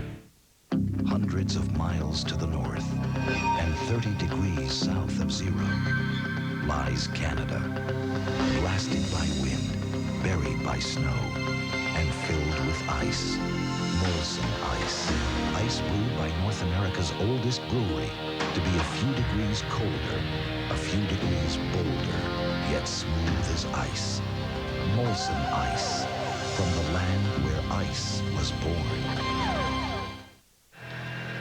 Welcome back to Maple Leaf Gardens. This will be the 6th power play for the Toronto Maple Leafs. Now, this is the first situation. Glynn on Zezel. This is a hole. 2 hands around him. Zezel goes down. No call. Fans get on him. Now the play continues on. And to the right of your screen, you're going to see Zezel busted in the middle. Hardly a serious play by Glynn, and that's a makeup. So Koharski makes the call, and Toronto gets their 6th power play. And it all washes out. Mironov. He has 2 power play goals tonight. Ellett takes a shot wide glove side. The Toronto power play chance for the Leafs to tie this up in front. Wendell Clark almost put it in. McLean with a right pad save. Andrich setting up shot behind the Vancouver net. Here's Gilmore. Back to Ellett. Ellett with the drive.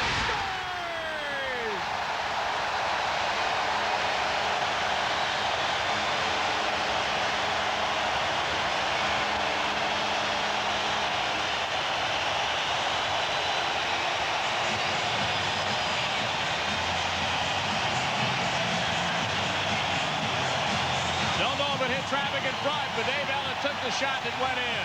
I think that went directly, and I don't think that hit anybody. A good, low, hard shot that has the potential to be tipped. But Dave Ellett is so good at this. He brings it back into the center of the ice and lets it go. Watch for the stick.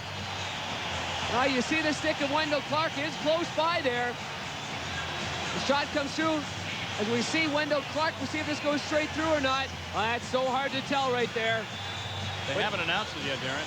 No, well, that would be a tough one for anybody to tell. But Dave Ellett and Dmitry Mironov, they have been the 2 keys to this hockey game for the Toronto Maple Leafs.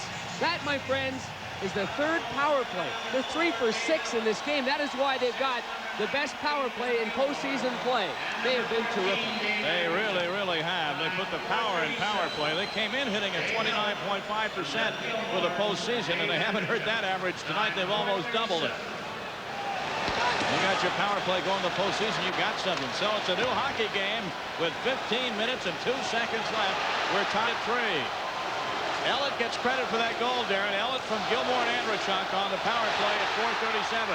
Here come the Leafs again. Andrichuk tied up very nicely by Jyrki Lume. Andrichuk picks it out of midair, waits for Glynn to go down, but his shot is nowhere near the net. Here's Eastwood, and McLean has to cover up in the crease. The Leafs appear revitalized. Meanwhile, I think they're going to change this goal.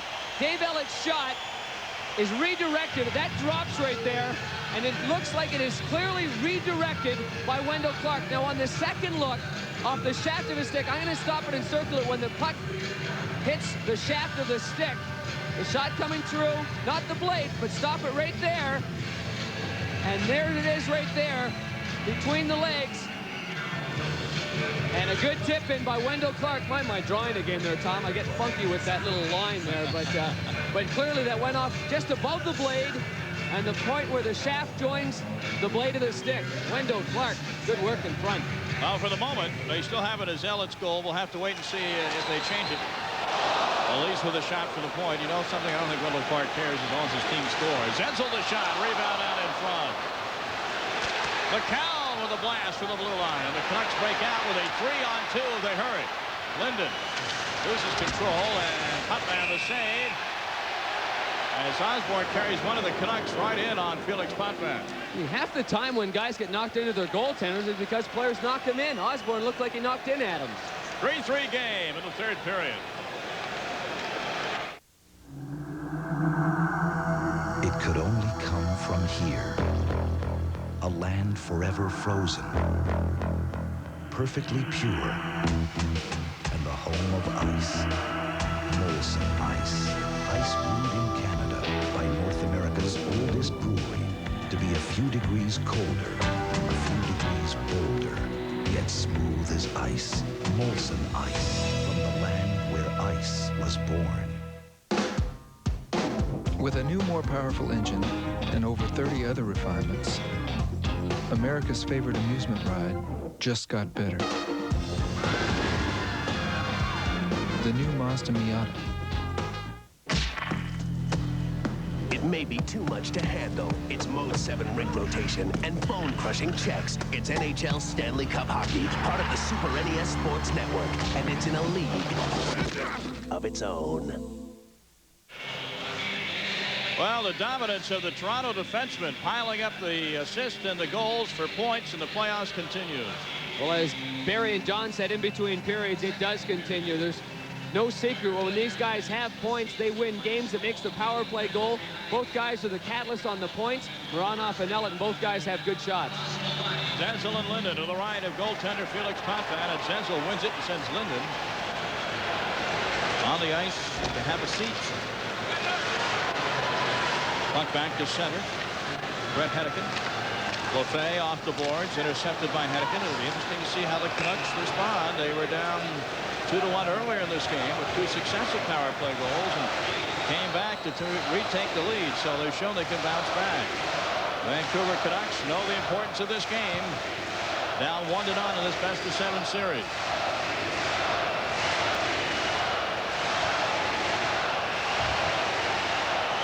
Crowd trying to get behind their hometown Maple Leafs. Well, they should. We've got ourselves another beauty here. 3-3 game. It's been up and down. We've seen 2 goals in 36 seconds and 2 Toronto goals in 1:43. Play on in the Toronto end. Gilmore. Over to Todd Gill. Loose at center. Picked up by Momesso. Martin Gelinas got a lot of room to shoot now. Loaders to the slot. Didn't want to shoot. Trying to get it to Babbage instead. Gelinas, reluctant shooter. On that foray. Ronning drops it in behind Potvin. Dave Babbage back in center. Momesso. Todd Gill. Over the stick of Wendell Clark. Clark gets his right fist right in Martin Gelinas' face. And I don't know if we're going to have any penalties. We do have a whistle stopping play now. The luminaries are out in Toronto. Who is that? Well, it's Tom Cruise on the right and Nicole Kidman on the left, and right behind them, on a mission from God, it's Dan Aykroyd. They're all here. Barry Melrose would feel right at home with all these stars in the game. Aykroyd doing a lot of second city here in Toronto to start up his career. Wendell Clark, his career has been going pretty good for the last couple of years after that serious back injury kept him out of hockey really for the majority of 2 seasons. Beach ball time out here. You did go to the beach today, didn't you? No. This weather is awful. Even the native Torontonians will admit it's very cold for this time of year. It's hockey weather. You see that? That's a little Vaseline under Mike Gartner's chin. He was cut in Game 7 against the San Jose Sharks. Got to moisten it up in there with some Vaseline. Puck back to Jyrki Lumme at the point. Andrechuk takes him to the board, but Lumme continues on to Craven. Craven just lobs it in from a very bad angle, and cutting it off on the fly was Potvin. Craven, one of the 3 Vancouver goal scorers tonight. Felix Potvin has faced 30 Vancouver shots. Coming up next, after we're through with hockey in Toronto, we go to the West Coast for Major League Baseball. The Kansas City Royals under the dome, the Kingdome that is, to meet Ken Griffey Jr.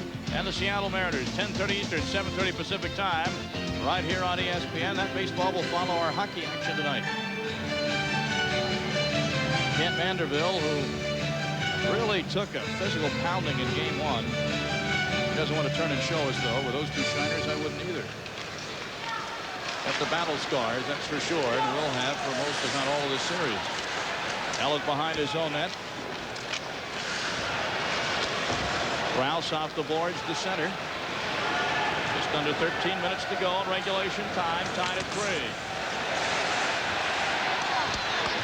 Well, the Canucks take him down. Krushelnyski just hauled Jyrki Lumme down. Vanderbilt takes another tumble. Courtesy of Brian Glynn. And this is Glynn, the former Ottawa Senator. Glynn at center. McIntyre sent tumbling in the slot area. McIntyre put down again by Andrechuk, who almost drew a penalty. Koharski was ready to blow a penalty call, but no. 12:25 to go. The puck is frozen. We'll have another faceoff. Murray Craven has He had the go-ahead goal for Vancouver. Of course, since then it's been tied up. His third goal of postseason play. Has been a solid performer. Remember when he was traded from the Hartford Whalers, the Vancouver Canucks thought that's what they needed after a great regular season last year. Murray Craven would give him that size, that mobility up the wing, banging the bodies around.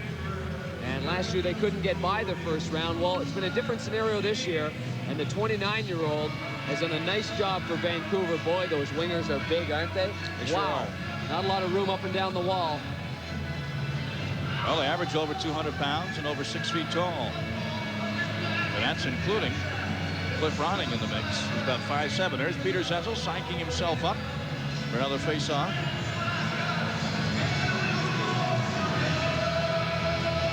And there's a delay over at the Vancouver bench.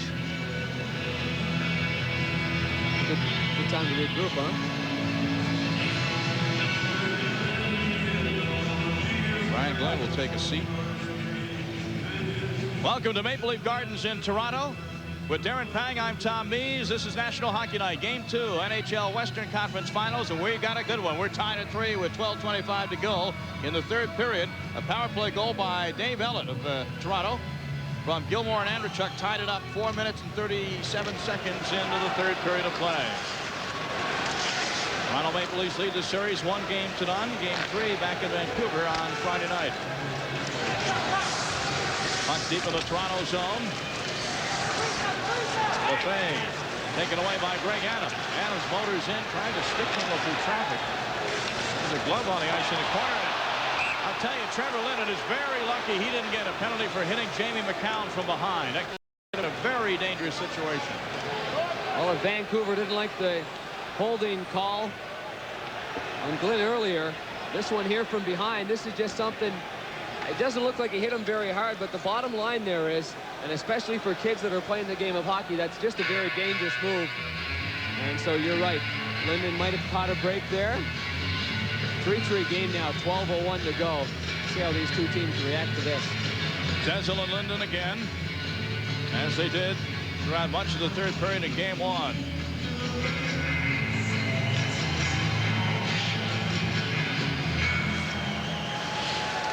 Finding for it. Hamilton is in. He shoots, and the save by Potvin. He walked right in. And the door was shut by the Toronto netminder. Quick acceleration of Bure right off the face-off. And it looks like this face-off's going to be literally a draw. It's just kind of stagnant right in the middle, and it's Bure that just hops in there in anticipation. Good move, and now, you see, he tried to shoot that puck because Potvin prematurely had the stick out there for a poke check. So Bure sees that opening through the legs. He had him too between the legs, and it just caught Potvin higher than what Bure was probably aiming for, but nonetheless, good critical save by Potvin. Greg Adams wins this one, taken down. He gets the backhander away, and out with it comes Osborne. Adams' stick is still on the ice. Bill Berg in the corner, behind the net. Osborne fans on it. Brett Hennigan will pass it up the middle to Trevor Linden. Quickly over to Greg Adams. Back to Murray Craven. Adams. Linden goes to the net. In the crease. Bure there on the rebound. The shot never got through on Potvin. Hit off somebody in front. Back to center for Hennigan. Jeff Brown shoots it in. Adams though right to the stick of Doug Gilmore, who has a full head of steam at center. Mike Kartner dumps in, but Dave Babich intercepts it. 11:03 left to go in the third period, tied at 3. Babich off a Toronto skate. This is Cliff Ronning. Wendell Clark gave Sergio Momesso a poke as he went by. Todd Gill up to Gilmore. Kartner on right wing. Babich is well aware of him.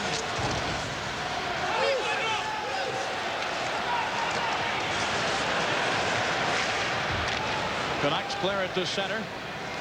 Ellett over to Todd Gill. The tension starts to build now. Tie game. Last 10 minutes of regulation time. Wendell Clark tried to center. Still whacks at it. Gerald Dinnick there. And he just sends it over the glass into the crowd. Well, Pavel Bure had a golden opportunity a few moments ago off a face-off, but Felix Potvin made the critical save at the critical time. We're tied.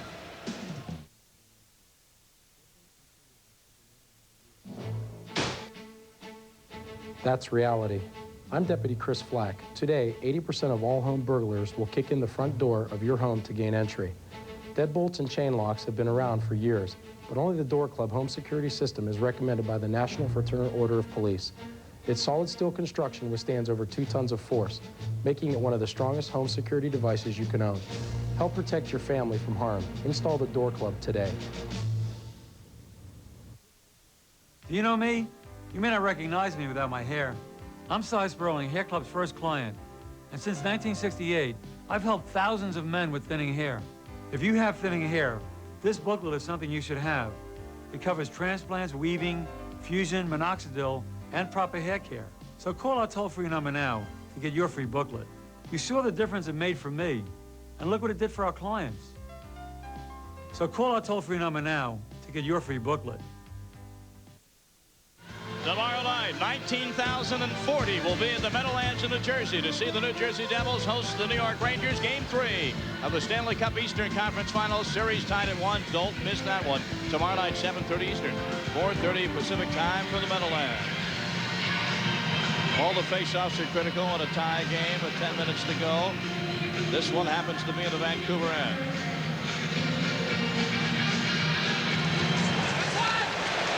Here's Mirana.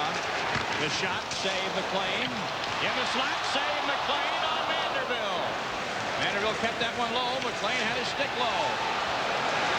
And Vanderbilt is getting real angry at Brian Glynn. Vanderbilt without the helmet. Eastwood. Well, Brian Glynn has been as physical as I've seen him in a long time on the Vancouver fence. There's Courtnall at center. Murray Craven. Craven and Courtnall 2-on-2. Misconnections, and Eastwood scoops it up and takes a hit from Tim Hunter. In front, Brown shoots, and a save by Potvin. Oh, Felix the Cat is cat quick with those pads tonight. Again, we're seeing defensemen move in from the blue line, generating the better scoring chances in this game. This time, Murray Craven looked like a right on the stick, on the foot first to Jeff Brown. Brown tries to go across the grain to the stick side, and Potvin has to make a good save. Now, Manderville and Glynn, why are they having such a battle in this hockey game? Well, of course, Manderville a forward, Glynn a defenseman. They're both of similar stature, but it was also Glynn that cross-checked Manderville in the face in game 1, causing the 12 stitches over the bridge of the nose and above the eye. And see the face looking like that, as we've talked about a lot during this game. That's compliments of Brian Glynn. So they've had an ongoing battle, but in all fairness to both guys, it's been a fair battle this entire game between these two guys, just playing it up rough. Brian Glynn right there, all 6'4" of them. And he's been playing some darn good hockey for Vancouver. Well, he was with the North Stars a few years ago, that team that went to the finals. And in Ottawa earlier in the year, Rick Bowness was bemoaning the fact that he wasn't playing physical enough. Wasn't playing up for his stature. He sure is now. Osborne with a backhand goes wide. Osborne trying to center the puck in front, but the Canucks there to clear it away. Trevor Linden back to Brown. Here comes Hennigan. Brett Hennigan with a shot. But they forced it to the outside. Easy save by Potvin. Hennigan gets it to an open Jeff Brown. Winds up, and the shot is blocked right away by Berg, who got his stick in the way. Pavel Bure cruises in, centers in front to Adams. Couldn't make the connection there. 8:45 and counting left in the third period, tied at 3.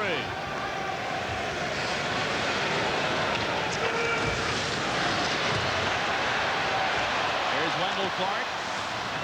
Onside behind the Vancouver net. McLean. Momesso will clear to Bure at center. Bure is in, but he's 1-on-3 for the moment. He'll do the smart thing, pull up and get it to Cliff Ronning. Ronning is dusted off by Todd Gill. Over the stick of Gartner, back to center. Ronning backhands deep into the Leaf zone. Ella is flying by Jelena. Tripped Tipped over Shelanov's leg. No penalty there. Here's Gartner. Oh, just wide left side. Appeared to dip in midair and fool Kirk McLean. It went off a stick and clearly fooled McLean. That's on net. It's in the net. Meanwhile, Shelanov breaks in. Mironov takes him down. Penalties are going to be hard to come by, I think, from here on in. But icing won't be as Jyrki Lumi touches up. 7 minutes, 31 seconds left in regulation. We're tied at 3. Wanna taste, you can't turn back. Trying the Pringles double stack. Double stack, vacuum pack. You got to like that. Take the space out of Big Bangs. Don't look so big. That's a drag. And they got pieces of those greases. Pringles got the whole chips, you bet. 2 full stacks is what you get. Get the Pringles double stack of chips. Doubly, 100 resist. Yeah. Once you pop, you can't stop. Miller Lite presents Full Contact Golf. Yes, this summer it's not just a sport, it's a free t-shirt. The Full Contact Golf t-shirt. Just look for specially marked packages of Miller Lite at your favorite store. Find this can and win instantly. There are over 500,000 t-shirts to be won. Cool. Hey, cool shirt. Thanks. The Full Contact Golf t-shirt coming into full contact with you. Only from Miller Lite. Hey, great shirt. Great beer. Can your beer do this? Oh, Dave Ellett carrying the puck from behind his net. Tries to make a move to the center of the ice. Takes a knee-on-knee. And Ellett was down and he was hurting for a second. But moments before, this long shot eludes McLean. Why does it elude him? It hit a stick and knuckled down. And you're sort of, as a goaltender, you fight that puck with your glove. And oh boy, that one nearly snuck in. Hit the shaft of the stick of Dave Babbage. You're right, McLean and the Canucks were fortunate there. The drama builds. 3-3 tie. Stanley Cup semifinals. Toronto, Vancouver, 7:20 to go. Eastwood into the zone. He shoots and goes just wide. Vanderbilt tries the center. Into the corner. Portnoy there for Vancouver. Back up to Lumi at center. Craven cuts for the net. He's in. He shoots and gets another shot at it. And Hotbam hugged the post. He had one shot and then a quick little rebound in Murray Craven. McLean wanders from his net, and there's Hennigan there to save the day. Andrechuk might have poked it in. Well, Toronto, they use their boards real well. All these bounces seem to be fooling Kirk McLean on the dump-ins. Hennigan at center. Jeff Brown. Savalafay. Peter Sensel. Sensel, Osborne, and Berg break in 3-on-2. The trailers Berg the shot. The rebound by Sensel. McLean is equal to the task. 6:22 to go. Greg Adams the other way for Vancouver. Around the count. And rolls one in. Hotband takes no chances. He covers up. Great end-to-end action, both sides. In a 3-3 game, Mike Eastwood comes in. This is a 3-on-2. Keeps the puck himself, makes the play. Just hit the left side of Kirk McLean before squirting loose. Then bang, right down the other end of the ice. It's a nice pass. Lume, right on the tape to Craven. Little wee redirection, and the rebound actually hits the pad of Felix Potvin and stays out of the net. I think both coaches are pulling out their hair. 3-3 game, 6 minutes left. There you see the saves in this game. Not the shots, but the saves. 35 for McLean, 33 for Potvin. Both netminders have performed very, very well tonight. A couple of goals that beat McLean came from the point on the power play by Mironov. And Potvin has been victimized by the Vancouver power play as well. And one of the goals that beat him hit a stick on the way in. I don't think you can fault any of the goaltenders for any of the goals tonight, Darren. Pavel Bure walking in and scoring on you is good. They play well. Very entertaining, very, very entertaining hockey game. All right, Linden and Sensel again for the face-off. And Shakti, the linesman, waits and drops. Lafay behind his own net. Hope you're enjoying this action tonight on National Hockey Night, live from Toronto. Icing the call again on the Maple Leafs is Dave Babbage. touches up. Our Pringles storyline. The Maple Leafs 2 goals in a minute 43 of the second. Both in the power play took the lead, but Vancouver came back with 2 of their own in less than 40 seconds after that to retake the lead. But Toronto's 3 power play goals tonight are the reason we're tied at 3. The Toronto Maple Leafs have the best power play so far in all the Stanley Cup playoffs. 3 lead changes tonight, so it's hard to know which side old momentum is going to side with. That's a look at our Pringles storyline and a look at the Natalie attired Matt Byrne. I think these NHL coaches are really taking a few steps up in the fashion world over the last decade or so.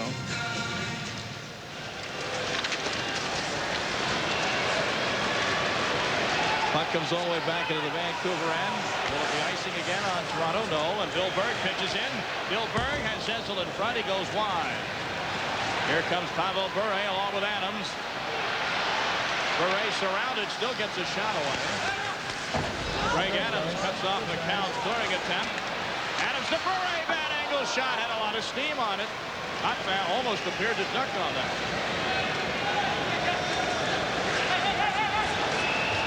Lefay, the only Maple Leaf back in his own zone in the corner, gets it to McCown. As the Canucks on a line change, Cliff Ronning intercepts.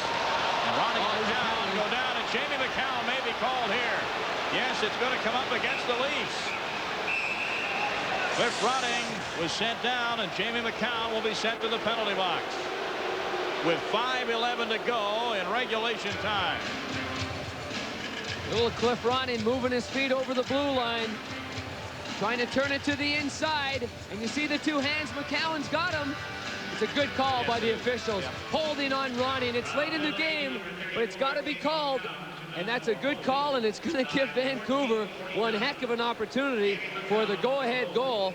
But you know the key to that is the quickness and the quick feet of Cliff Ronning, moving the puck from right to left and getting across the blue line. Cliff Ronning obviously held there, and I give Koharski full marks. It happened right in front of him. I know the refs don't want to be the cause of power plays late in tie games in the playoffs, but when it's obvious like that, Koharski made the call he had to make. McCown goes for holding at 14:47, and now the Leafs, perhaps their most important penalty kill, certainly of the game, but maybe in quite a while, because they don't want to go back to Vancouver tied at 1 if they can help it, facing 3 straight road games in Pacific Coliseum. Well, good news for the penalty killers. Dave Andrechuk's back on the bench after going to the training room for a couple of repairs. But Gilmore and Manderville were the 2 guys up top. Ellett and Rouse behind. 5:11 left. If we don't have a resolution by then, we'll go to sudden death overtime. And so the tension builds. And now the Canucks in their power play. Bure is out there. And this is Pavel Bure in the slot. Jyrki Lumme pinching in, and the Canucks intercept, or the Leafs intercepted up the center. Good second effort by Manderville. Lost his footing, but was still able to extend his stick and make the poke check and clear the zone. Jyrki Lumme almost had his pocket picked by Kent Manderville. Here comes Trevor Linden. Linden gives it away to Cortnell, whose shot is wide. Remember, Linden scored with 30 seconds left in game number 1 to send it to overtime. Bob Rouse in his own corner. Gilmore out there. He does everything. He's killing penalties. In the corner is Bure. Gets it to Linden. Back to Brown. Back to Linden. Oh, some open ice there. No shots. 1:10 left to go. And the penalty to Jamie McCown. Linden's got Brown back at the point. Instead to Lumme. The shot. He scores!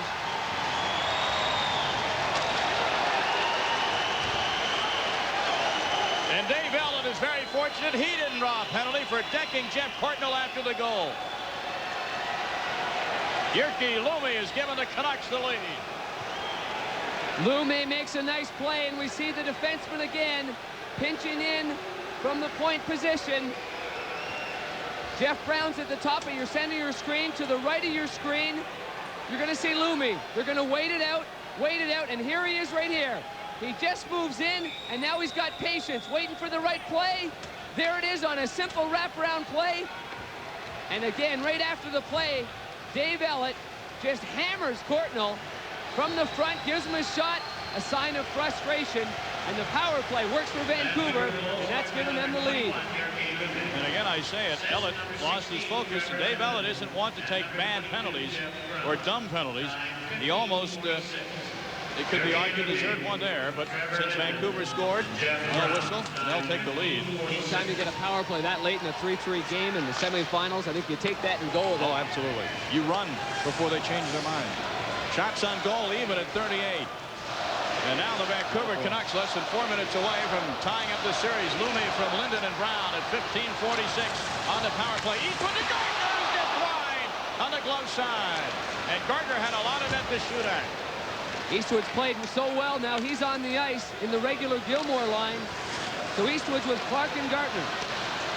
Eastwood to the breaking Mike Gardner, number 11. Back to Clark. He tries to pull up. Linden pulls him down. Murray Craven dumps back to the Toronto zone. A lot of dumping going to be done by the Vancouver Canucks just to get it out. Late in the going here. Andrechuk. Andrechuk's shot is high.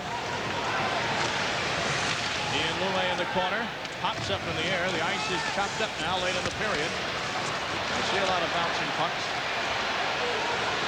Mironov with Adams on him. Round the boards. Gilmore gets there before Pavel Bure. Glenn does a nice job checking Andrechuk and taking it away. Ryan Glenn, I think, has played a whale of a game tonight. Canuck of a game. They'd play if he was in Hartford, he could play a whale of a game. That's what it is. Potvin. Aaron and I both apologize.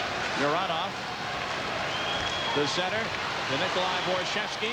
He and Eastwood, but they're 2-on-3.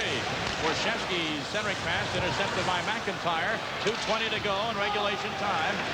And icing will be the call on the Vancouver Canucks here as Jamie McCown touches up. A sense of desperation now, and there has to be. Not for that club right now. They've got to play with the lead, play intelligently, keep the puck out of their own zone, control their blue line. It's this one right here. The white bench, the Toronto Maple Leafs. Desperate hockey right now. 2:14 left. 4-3 deficit thanks to a power play goal by F.K. Lume of the Vancouver Canucks. The faces, the blood, the stitches. And the twists and turns in this game. Vancouver led 1-0. Toronto led 2-1. Vancouver led 3-2. It was tied at 3. And Lume's goal has Vancouver back on the seesaw. 2:14 left in regulation. As the time winds down, we'll watch Felix Potvin his net, but he won't leave now. Not with McIntyre coming in and shooting. The save by Potvin. Dave Ellett and Gill will carry it. Todd Gill to center. Wendell Clark dumps behind the Vancouver net. Well, the Canucks knew that they didn't play, or at least they said they didn't play their best game in Game 1. They certainly come out and played much better here tonight in Game 2. Wendell Clark has been triple shifted by Pat Burns. He's still on the ice. I wonder if he can be effective this way with that back of his. I'm not sure he can. Minute 30, actually less than that now, left in regulation time. And we'll watch Potvin to see if and when he leaves his net. Clark is at center, chugging away. Potvin creeps out. Here's Gardner to shot save. Kirk McLean, glove save and a beauty to keep Vancouver ahead. Oh boy. On the bottom of his skate it says weird. That's Kirk McLean. What a great save by the weird Kirk McLean. Did I say that maybe he wasn't effective, Wendell Clark, when he's tired? What a great pass right on the stick to Gardner. And a better save by Kirk McLean. Now somehow Clark finds a burst of energy, fights off a check with one hand, right on the stick. Quick shot, good play by Gardner. Better play by the glove of Kirk McLean, and now a timeout has been called by Pat Burns and the Toronto Maple Leafs after Mike Gardner was just robbed, nullified by number 1 of Vancouver, Kirk McLean. Well, Gardner already has 3 game-winning goals in the playoffs for the Leafs. He has 5 goals and 5 assists so far. And Burns talking to, look at that. That's a nice little brain trust there. It's basically your power play unit. Toronto, Ellett, Gilmore, Clark. Again, you go back to the fact that the faceoff's now going to be to the right of Kirk McLean. You know, the guy that's been winning the majority of the faceoffs, it hasn't really been the big guns. It's been Mike Eastwood. But we see Gilmore stays on the ice. Dave Andrechuk's coming out as well for Toronto. And the net is empty. Felix Potvin has been pulled in favor of a sixth attacker. I mean, this is the chance. This is when you do it. Yep. You're in control. You've got a face-off. Minute and 14 left. Well, we saw Vancouver score with the goal empty. The other night, we saw the New Jersey Devils score at Madison Square Garden. So it's already worked twice in the semifinals. Will it work again for the Maple Leafs? They own the shots on goal category. Actually, no, it's tied up at 39. Official shots on goal. Gilmore in the corner. And the Vancouver Canucks clear to center. And now Ellett has to quickly get back. You know the Canucks, if they get a shot, will take one in that empty net. Gartner dumps in for Toronto. Final minute of play, regulation time. Ellett's in the corner, Gilmore. Ellett behind the net. Tried to center, but Linden cut it off. Nice swipe by Andrechuk to keep it in, but it's back to center, and Bure is in center, but he couldn't get a shot away. Now it goes. How about Bure aiming for that empty net? Save Mironov as he got down to one knee. 30 seconds left to go. Wendell Clark. The desperation by the Maple Leafs. They're all going to crash the net now. And the Canucks can't clear the zone. Ellett just kept it in. Under 20 seconds left. That could be a key play. Gilmore in front. Backhand goes wide by Andrechuk. 10 seconds to go. And the Canucks just want to tie it up on the board. 5 seconds to go. It could be too late. It is. Kurt McLean hugging Gerald Dinnick. Pavel Bure, and here come the rest of them. Pat Burns knows that his club for the second straight series has to go westward with the series tied at 1 and the next 3 on enemy ice. But the Vancouver Canucks really gutted one out tonight. Well, the big save for McLean comes late off Mike Gartner's stick, and he was rock solid in goal for Vancouver. What a great game, end-to-end action. We've got ourselves a great one. Well, the series is tied at 1. Game 3 Friday night at 9 Eastern Time, live from Vancouver. For Darren Pang, I'm Tom Mees. Hope you enjoyed this one as much as we enjoyed bringing it to you. Let's go back to our National Hockey Night studios. John Saunders, Barry Melrose. John, did you like this one? Yeah, quite a bit, Tom. As a matter of fact, it was an excellent game, a departure from that very close 2-1 game that went into overtime the other night. But for Vancouver, it couldn't have been more important, despite the fact they have the next 3 on the road, or rather at home. Pat Quinn talked about it today, that this was a must-win for them. If they wouldn't have won tonight, even though they're going home for 3 games, they're not going to beat Toronto 3 games in a row. So theoretically, even if they won 2, they'd have been coming back to Toronto down 3-2, if you can follow my math, and would have had to win 2 games straight in Toronto, which would be very tough. So this was a big, big, big win for Vancouver. That's 2 plus yeah, I got it. The next 3 are in Vancouver. Anyway, they pick up the victory. Baseball is coming up in just a moment. That will be the Kansas City Royals against the Seattle Mariners. Right now, 4-3 is your final. The Canucks have knocked off the Maple Leafs.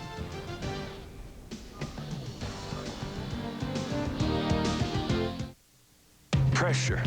The game is up in the air. There's always one person that should try to keep control. When my players see this sign, they know we're running to win. This means we're going down inside to the post. If we need one shot, last shot.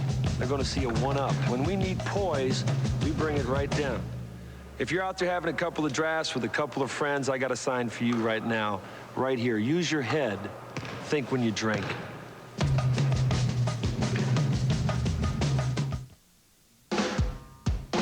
With a new, more powerful engine and over 30 other refinements, America's favorite amusement ride just got better. The new Mazda Miata. This summer, summer's coming. Who knows what evil lurks in the hearts of men? In the shadow. You're working late tonight.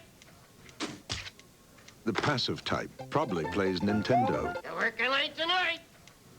I can't. I got therapy. The aggressive type probably plays Sega. You're working late tonight.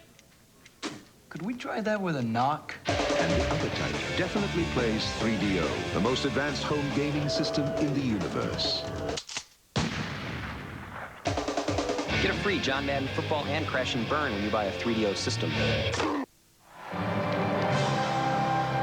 If you can't get to World Cup '94, we'd like to point out that the preliminary matches for World Cup 2010 have already begun. And luckily enough, good seats are still available.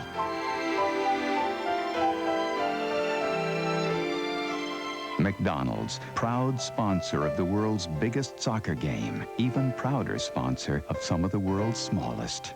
The Stanley Cup is up for grabs, so hang on.